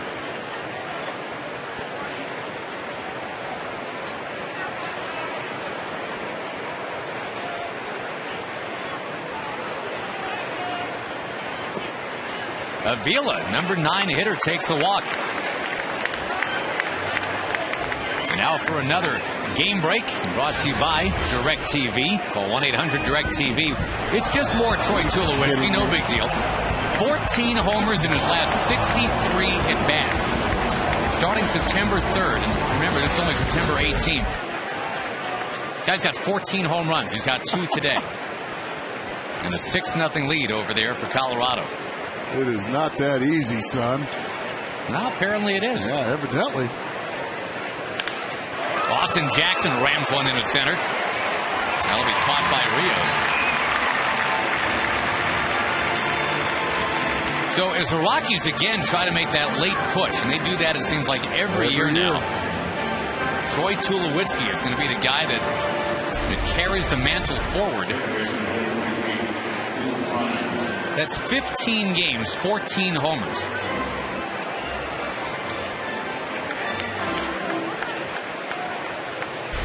That's just mind-boggling. We might have a one-game playoff out in the West this year. We've seen that movie before. Will Rhymes smacks it into center. He's having a strong afternoon. Been on base 3 times already. Out in a walk, out in a single, and up comes Johnny Damon. Aussie Guillen, he's going to go get Tony Pena. Matt Thornton is in the bullpen. And a matchup against Damon, you go lefty-lefty, and that's what we'll do. Tied 3-3, top of the 6th on Fox.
face the lefty Johnny Damon. 2 on, 2 out in a 3-3 game in the 6th inning. Only thing that might foil that, Mr. Grace, is Damon. Pretty good numbers in the past against Thornton. Yeah, Johnny doesn't give an inch to left-handed pitchers. There's a good fastball there from the hard-throwing Thornton. So Damon 4 for 8 against him with a home run in the past. They go and get Thornton to face Damon. Thornton an all-star this year. Hard throwing left-hander. So he takes something off of that, gets Damon to pop it into shallow left center. Ramirez turning, he's got it. Still tied at 3-3 on Fox.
Verlander against Manny Ramirez, and Manny Ramirez has struck out twice in this one.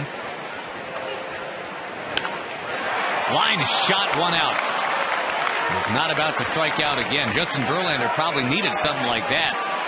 Just a ball to find the glove. Your Verizon game summary. Ryan Rayburn got it all started for the Tigers. They built a 3-0 lead and then coughed it up in the 5th. For more info on today's game and the latest in Major League Baseball news, just log on to FoxSports.com, powered by MSN, the world's favorite sports site. Bad news for Tiger fans is Verlander's getting close to the bottom of the order for the Chicago White Sox. Yeah, Verlander has handled Konerko, has handled Ramirez. The 2 Brents have killed him, Morel and Lillibridge. Foul by Przinsky. Good fastball there, right in on the hands of Przinsky.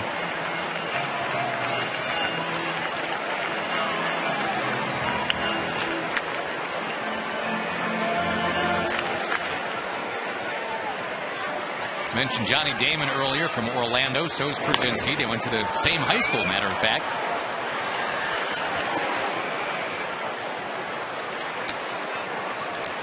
You know what I love about Przinsky? I think not since Paul O'Neill has a major league player provided so many different facial expressions in each game. Well, it's easy to tell how he's feeling. You never knew there were so many different ways to show frustration.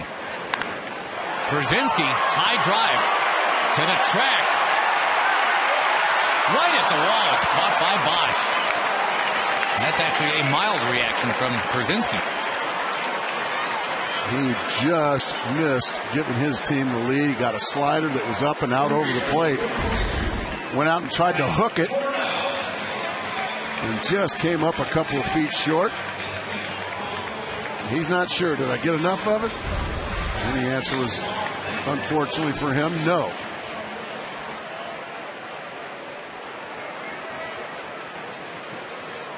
Here's the rookie Morel, who will take a strike.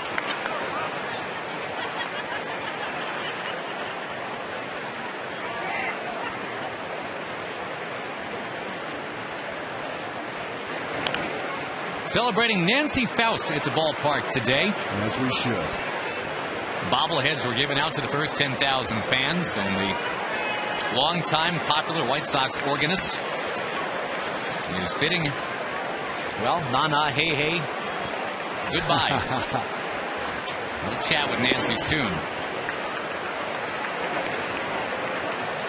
Started out in 1970 playing for one of the worst White Sox teams ever, 59 and 103. But yuck. The music just kept on coming. This is a Chicago icon. Breaking ball, Verlander knows at strike 3. So stay tuned. Play a little Name That Tune with Nancy Faust when we come back.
Gillette. It is a 3-3 game as we go to the 7th, and a dangerous man up there for Detroit. That's Miguel Cabrera.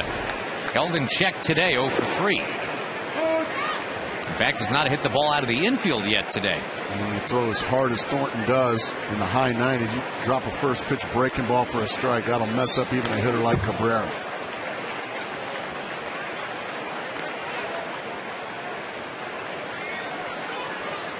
Casper Wells has come out on deck. Would pinch hit for Brennan Bosch, it would appear.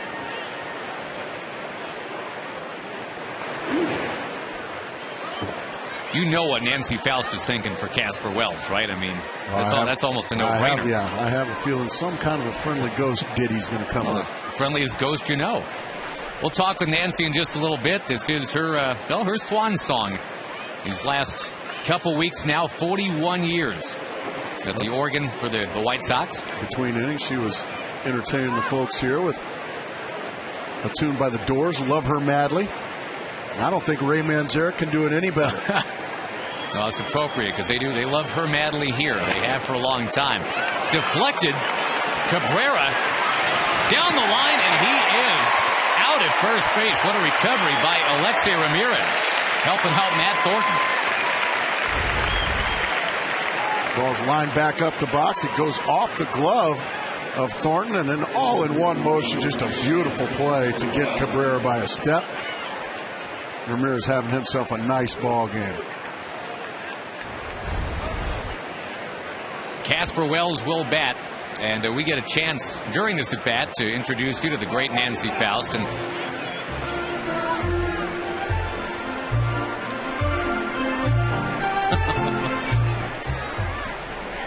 Nancy, thank you so much for being with us. And you look genuinely overwhelmed by all the attention before the game today. Boy, this is nothing like life at home. It's going to be quite a contrast. My husband told me I'm like getting attention on steroids these days.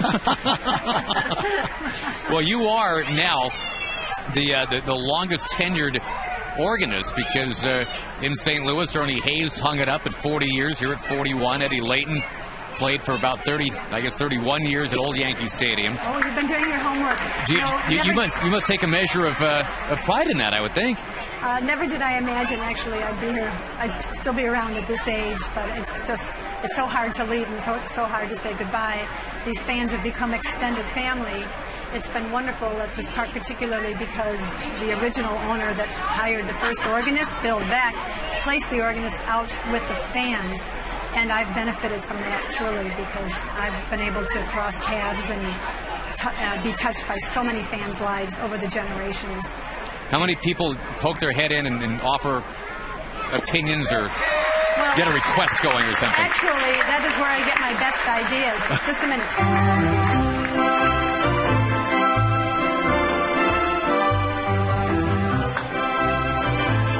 Good night, sweetheart. It's time to go, yeah. That's a good strikeout song. Yeah, my door is always open except for today, and so I have a constant stream of fans here. I've just met so many people over the years. Just wonderful. How'd you like the bobblehead, by the way? Pretty good likeness? Overwhelming. That's the ultimate tribute. In fact, it's the ultimate tribute because it's a double bobble, the arms and the head. How about that? Well, Josh, you've got one right in front of you here. That is a great bobblehead. I haven't even taken mine out of the box. It will be adorning my home for many years to come, reminding me of the best years of my life. So why hang it up now, Nancy? Everybody loves you. Are you going out on top? Is that? Well, it's nice to leave when people are still asking me to stay. And I have been here 41 years. My role is reduced somewhat, and I just feel that I've been here during the best times, and I'm certainly going to come back as a fan. What's one of your good Aussie Guillen songs? What did you play for Aussie Guillen when he would come to the plate? Ozzy would probably get something like Gilligan's Island because his last name looks like Gilligan. Or Off to See the Wizard of Oz. Or a number of songs from the Wizard of Oz. Who are some of the other players or managers that you liked kind of taking some liberties with? Oh, I loved Pete Incaviglia because I could play In-A-Gadda-Da-Vida. And I'm thinking of songs over the years, and Salmon, who got all the fish songs. Like, Tim Salmon. For example, Jaws, or Under the Sea, or Charlie the Tuna theme song, or Flipper, the theme song from Flipper. Love it. Well, Gene Honda's got a little something to tell you now, too, Nancy. Thank you so much. Thank you for stopping by. You bet. White Sox fans, it's time for the seventh inning stretch. Please welcome Chicago's crowd-pleasing organist, Nancy Faust.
Justin Verlander stays on the mound. And he had the rocky bottom of the 5th. Martine's been wearing him out today with a single and a double. There's a plaque dedicated to Nancy to put that outside the organist's booth before the game today. And the White Sox, very classy, they gave her a trip for 2 to the Caribbean. Oh, wow. To be enjoyed sometime this winter, I would think. Verlander getting Tian. Fox Saturday Baseball presented by Gillette, sponsored by Verizon. The signal is yours. Wield it to transmit anything you want. Verizon. By Lowe's. Lowe's, let's build something together. And by the new 2011 Lexus IS. Wheeled precision.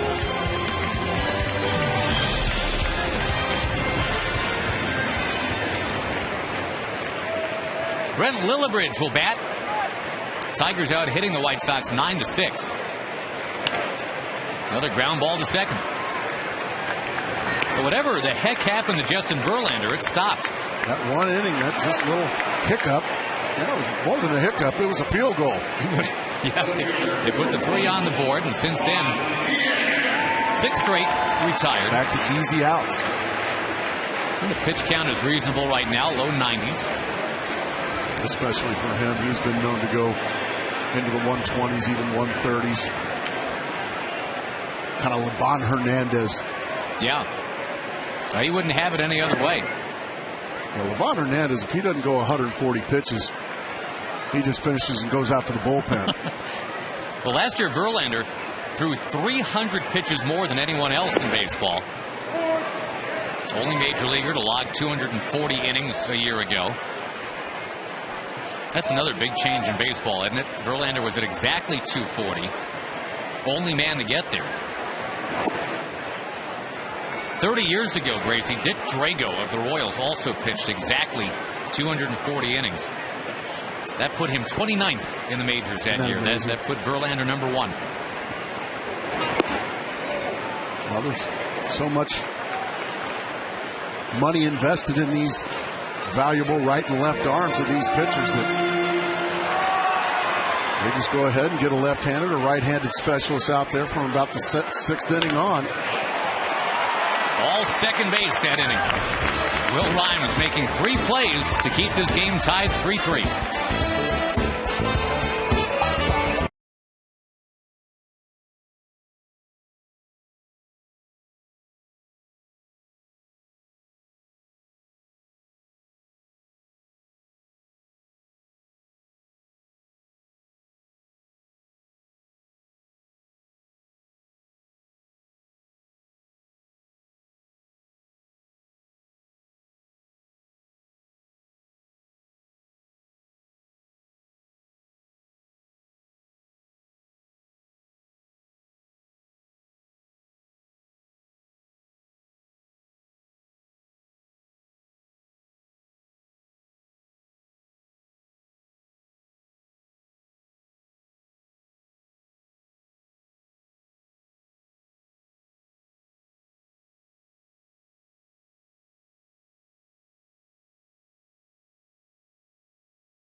With a 3-run fifth inning to tie it up.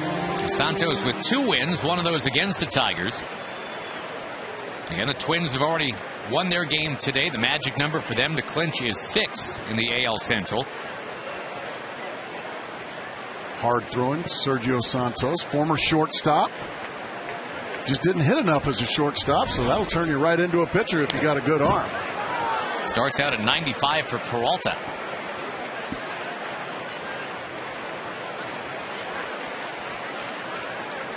Aussie Guillen said earlier this week, we are swimming against the current, and it keeps raining on us. The Twins keep winning. The White Sox have not been playing well. They've lost 8 out of 10 in it today. It would take something bizarre and historic to overtake Minnesota now.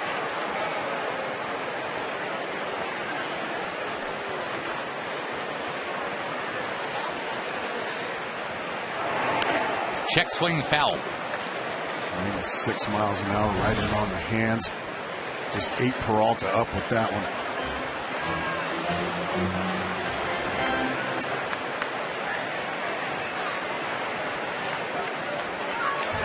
The White Sox are 11 games over 500. Some years that would be enough. That's a pretty good year. All right, so let me ask you this. The last 5 years, Minnesota's got 4 division titles, right? The White Sox, though, have a World Series. So let's play Would You Rather. Would you rather have, let's say, 7 division titles in a stretch of 10 years? Or just 1 World Series and every other year is a complete loss? 1 World Series. 1 World Series title. Winning the World Series, not just going to it. Beautiful changeup at 90 miles an hour. Now, I'm asking a longtime Chicago Cub here. But when you got with the Arizona Diamondbacks and you waited all your life, right? I mean, you've been close. And I'm sure those were some fun years when you were close, but nothing like I remember we were the oldest team in baseball, and we were a collection of a bunch of guys that had been cast off from other teams. And I just remember after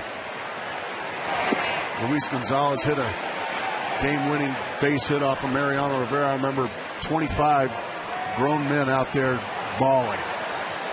And I've never felt anything like it since, and I'm not sure if I ever want to. It was that special.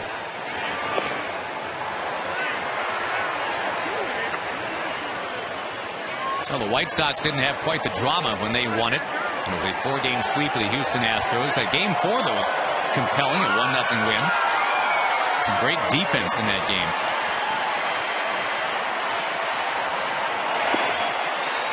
Brandon Inge will check and take too low. And Mark Grace is being modest. He had one of the key hits in that big rally for the Diamondbacks. The guy led off with a base hit, and then Bob Brenly, who was manager of the Diamondbacks at the time, made his best managerial move ever. He pinch ran for me.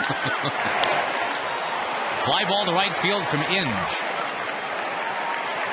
For out number 2.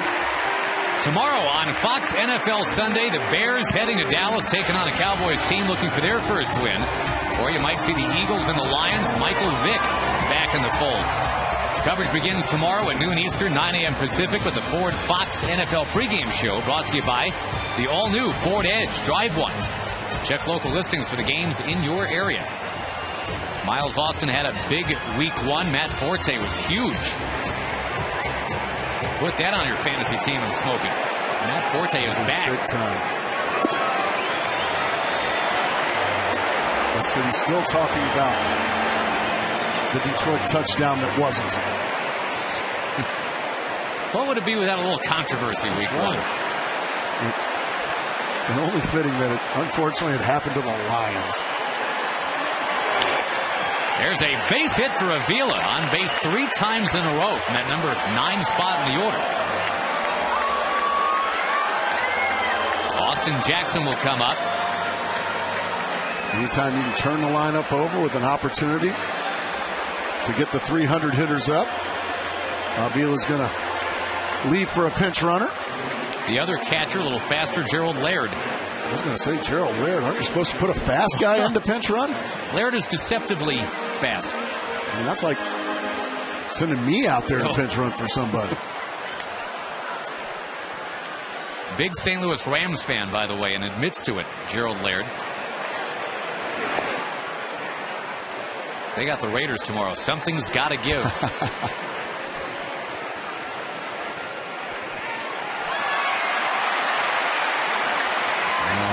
And there's a legend in Chicago, the great Dick Butkus.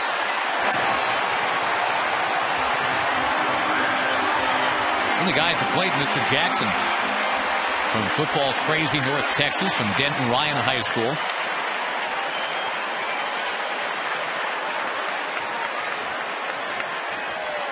Laird is going. Hot shot. Base hit left field. And Laird takes a turn. He's motoring to third. Told you. How about that? Deceptive speed for Gerald Laird. Little Steven Jackson for you right there. How about that? Yeah, Steven Jackson would be very proud of that. Austin Jackson with his first hit. And there's Laird.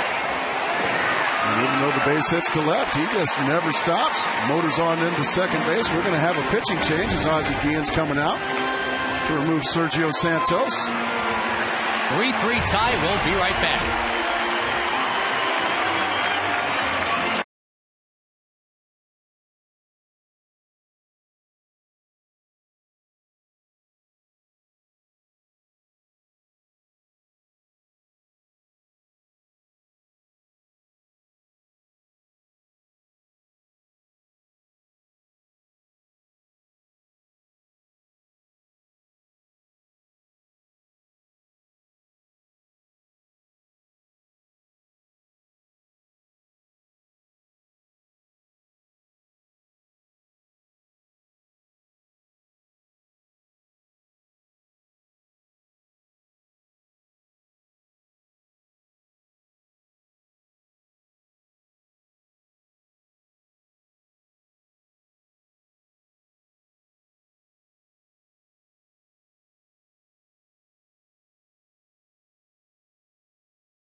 Ball game now. Josh Lewin with Mark Grace. And Gracie, this is a guy I know you're excited to see. Chris Sale just drafted this past June and is already doing some pretty special things. Yeah, he just rocketed through the Chicago White Sox minor leagues, and here he is getting big outs in September. That's a special story. Sizemore to pinch hit. The right-handed Scott Sizemore instead of the lefty Will Rhymes.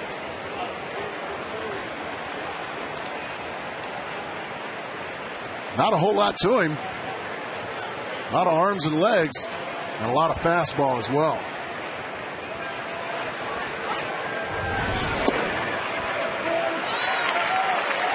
Zips right to the inside corner, and that one just freezes Rhymes. Sale out of Florida Gulf Coast University. I apologize. This is Scott Sizemore. Yep, the pinch hitter gets into one. Drives it deep to left. There it goes.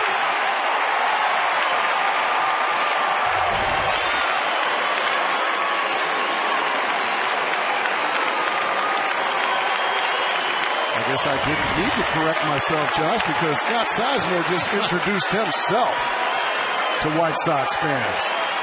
Boy, that is a long ball. Sizemore Sizemore's got that in him. And there's been a pretty strict lefty-righty platoon going. You're bringing a left-hand pitcher. You're going to bring in Sizemore for Rhymes. And that is just a second home run that Sizemore has hit this year. But they were expecting a bunch of those, and he'd been completely healthy. He had an ankle injury back in the Arizona Fall League, Gracie, and never completely recovered from that. So he's had only about 125 at-bats this year with the Tigers. He was expected to do very good things. It just didn't happen. He was sent down to the minor leagues. He's back up. Boy, one swing of the bat. Just like that, the Tigers have jumped back on top. Sale not used to having things like that happen to him. That is a welcome to the big leagues moment right there. Sizemore himself hasn't been in the big leagues much longer, but long enough to make it 6-3.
Justin Verlander continues on the mound. Has to be rejuvenated right now. He's got a 6-3 lead suddenly. Brandon Inge and company. You got Gerald Laird in the game catching. You got Sizemore at second.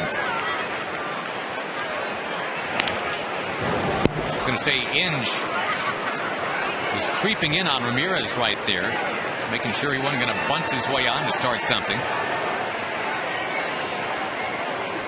And like he has most of the day, Verlander jumps ahead. Opens up his whole arsenal now. He's going to go with the slider. And there is Inge, charging, firing on the run. And he got the speedy Ramirez. What a pretty play there by Brandon Inge. One of the better defensive third basemen in the game. He just made a very difficult play look pretty easy. A perfect throw across the diamond. Well, the guys from Virginia Commonwealth University are standing tall today. Inge and Scott Sizemore. Sizemore off the bench with a 3-run home run. Dancing in the streets at VCU. In Richmond. Someone asked me today, why is this game going to Richmond? Now we know why this game is going to Richmond. 2 VCU Rams on the field here, and they've been huge for the Tigers.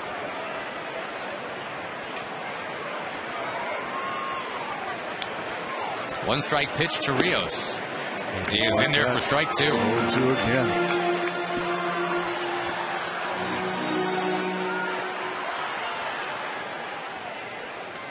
Young Chris Sale gave the home run up. Well, there's 98 in the 8th inning from Verlander. This is what a champion like Verlander does. A star. You go out and you get a quick 3 for him just like that. A 2-out rally for 3 runs. You just come out and just start pumping strikes against the opposition.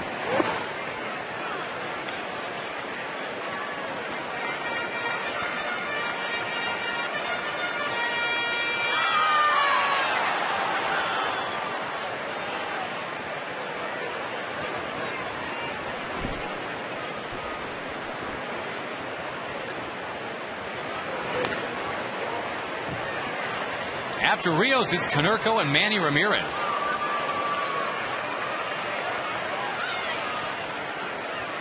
With rain on approach, by the way, here in Chicago. The Tigers and the White Sox in the bottom of the 8th.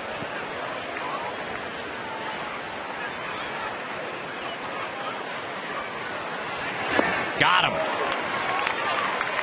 We'll take you back to the home run, too. Sizemore, just his 2nd of the year.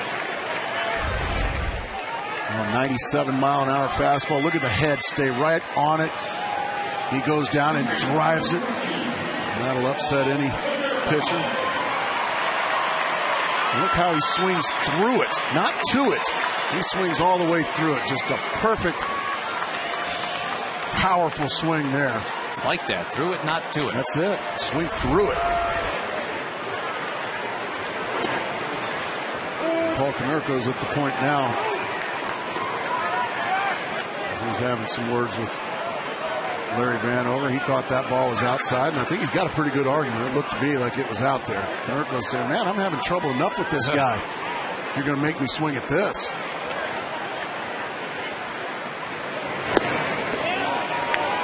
Four for 37 lifetime is Konerko against Verlander. Now Paulie's getting ganged up on by the first base and home plate umpire. That was Jeff Nelson at first base. Yeah, and that bat got a little too far out there. That's the correct call.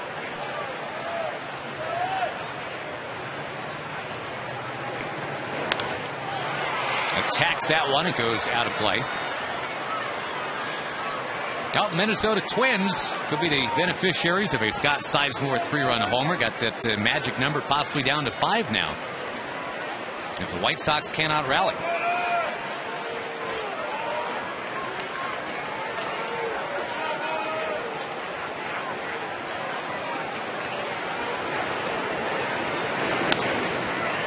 You see some defensive swings now from Konerko. He's just in survival mode right now. Trying by hook or by crook to get on base.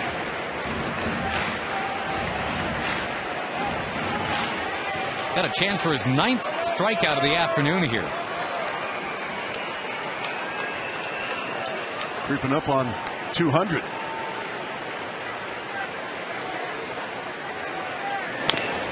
Slowly hit. Inge will charge. And get Paul Konerko. Verlander 8 strong today for Detroit.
and Double-A.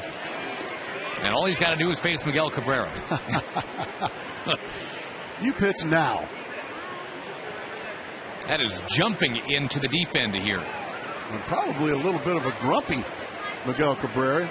Not very often you see him come into his 5th at bat, having to deal with an 0 for 4. Now, and Infante not too long ago going up in Venezuela thought very highly of Miguel Cabrera. Now he's got to face him. The battle of the Venezuelans here.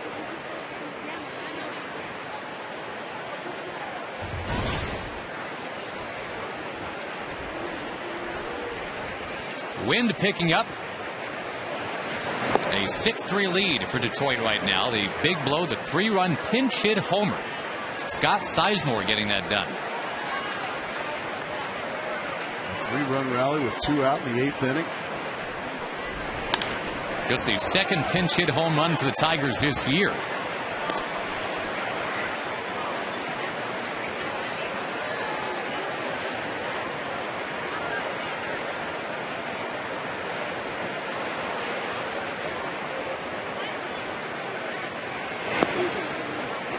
You can tell the weather is about to change here, Gracie. It's cooling off, isn't it? Yeah, I'm looking at the scoreboard. It's dropped 4 degrees in the last 5 minutes. You can feel it up here.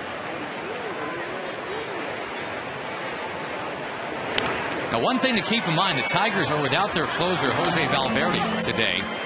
Phil Koch has been anointed as the temporary closer. Well, right now, it wouldn't shock me at all if Justin Verlander's the closer.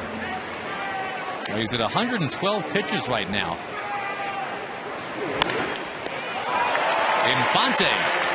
Going to get a guy he has a lot of respect for right there. 1 up, 1 down, and tomorrow on Fox NFL Sunday, our guys will tell you if the Cowboys can bounce back from that tough Week 1 loss. We'll check out how the Bears veterans are keeping their defense going strong. It's all on the Ford Fox NFL pregame show, brought to you by the all-new Ford Edge. Drive one tomorrow at noon Eastern, 9 a.m. Pacific is when you got that pregame show starting. And at least for now, at least for a few days, Koch is in. And that Tiger bullpen. Casper Wells will knock one foul into the crowd of 27,000 today. Good crowd today on a chilly, wet day here in Chicago. Autumn in Chicago. Gotta love it. Also summer in Chicago, spring in Chicago. Yeah, great point. Maybe not. Now, winter in Chicago, no thanks.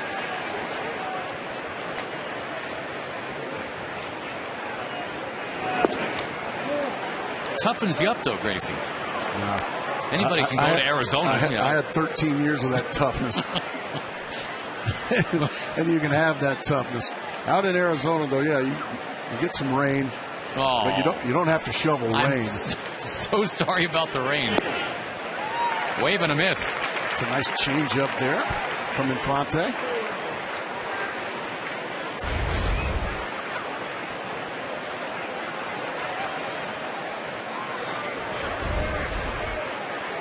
Infante to Casper Wells, who's had a nice start to his big league career. Lays off another change up. Well, look at the Rockies pouring it on the Dodgers. And again, Troy Tulowitzki, couple more home runs. What an amazing run. 14 homers in a 15-game stretch. It's a historic run. And the Rockies making their run, as usual, here in September. That's what they do. They did it in 07, they did it last year in 09, and here they go again. One of the Rockies. And the Padres are going the other way. Padres have a tough schedule still, too.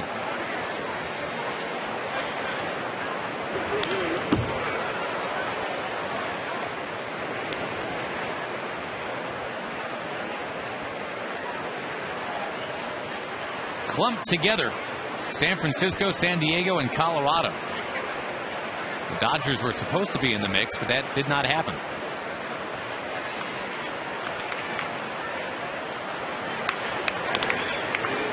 We're having a real tough time putting away Casper Wells. They're having a battle here. Casper Wells of Pride of Schenectady, New York.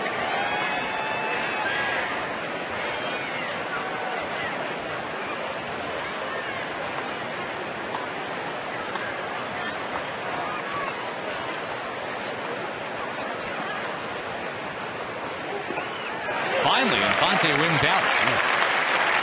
Just another situation, Josh, we talked about it. It's a 97-mile-an-hour fastball from Infante. This guy's the long slash mop-up man here, just up from the minor leagues. He's throwing 97 miles an hour.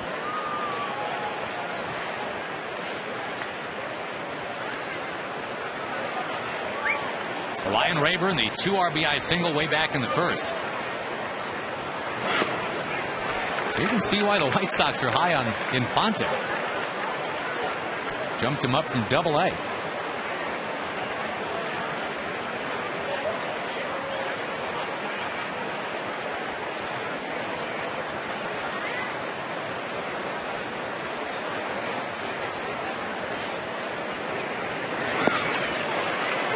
Got a nice little change up as well. There's that 97-mile-an-hour fastball. Aussie Guillen's got to love what he's seeing. The guy not backing down from his great fellow countryman, Miguel Cabrera. He just challenged him, went right after him, retired him, then a strikeout followed. And is going to strike out Rayburn. A 6-3 lead that the Tigers will take to the bottom of the ninth.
Justin Verlander for now. Manny Ramirez fouls one back.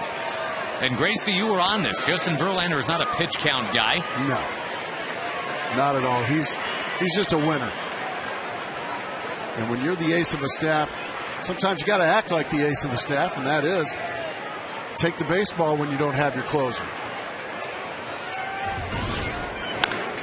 Bouncing ball, second base, and Sizemore, the guy that hit the big 3-run homer, makes his play. Fans are not big on Manny Ramirez yet. Give it to him a little bit here.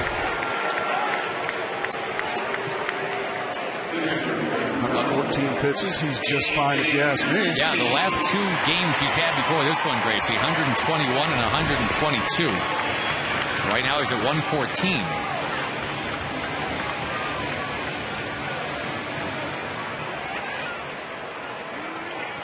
If he takes it in all the way, this would be his third complete game of the year. It's what he had last year, too. Last year ended up 19-9. This year he would be 17-8. ERA last year was 3.45. Right now he's at 3.47. So that's consistent, and that is out number 2. He's 1 out away from a complete game victory. The producer of today's game, Larry Lancaster. The director, Ray Tipton. Associate director, Kathy Hunt. Broadcast associate, Jordan Wolf. Our technical producer, the great Craig Marlowe.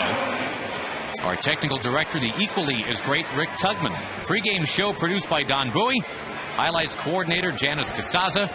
The technical supervisor is Jack Simmons.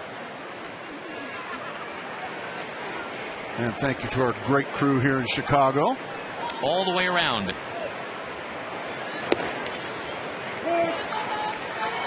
Well, still plenty in the tank. That was 97 miles an hour, Josh. Well, Verlander, again, number 2 pick in the country several years ago. A lot of scouts saw this coming. The Tigers are just happy to have it.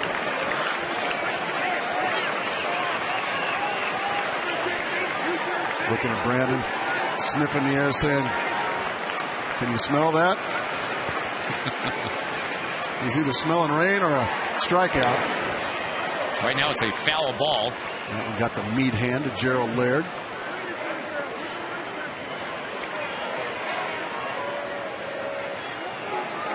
Well, Verlander about to throw his 120th pitch.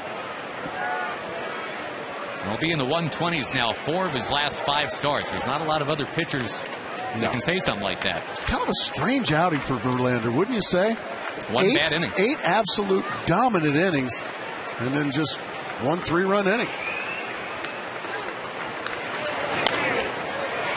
And the Minnesota Twins will creep closer to another AL Central title.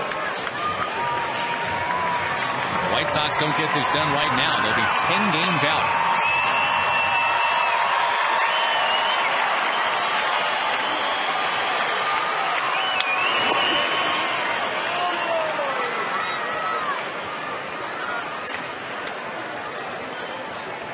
Some long faces in the third base dugout. The White Sox had that run where they were 39-14. They just couldn't keep going. Ground ball, third base. And the White Sox have lost to the Tigers 6-3. The Minnesota Twins are up 10. And only 14 games to go. 4 of 9 career complete games against Chicago for Justin Verlander. He takes it in all the way. A 6-3 score. We'll come back to Chicago to wrap things up right after this word from your local Fox station.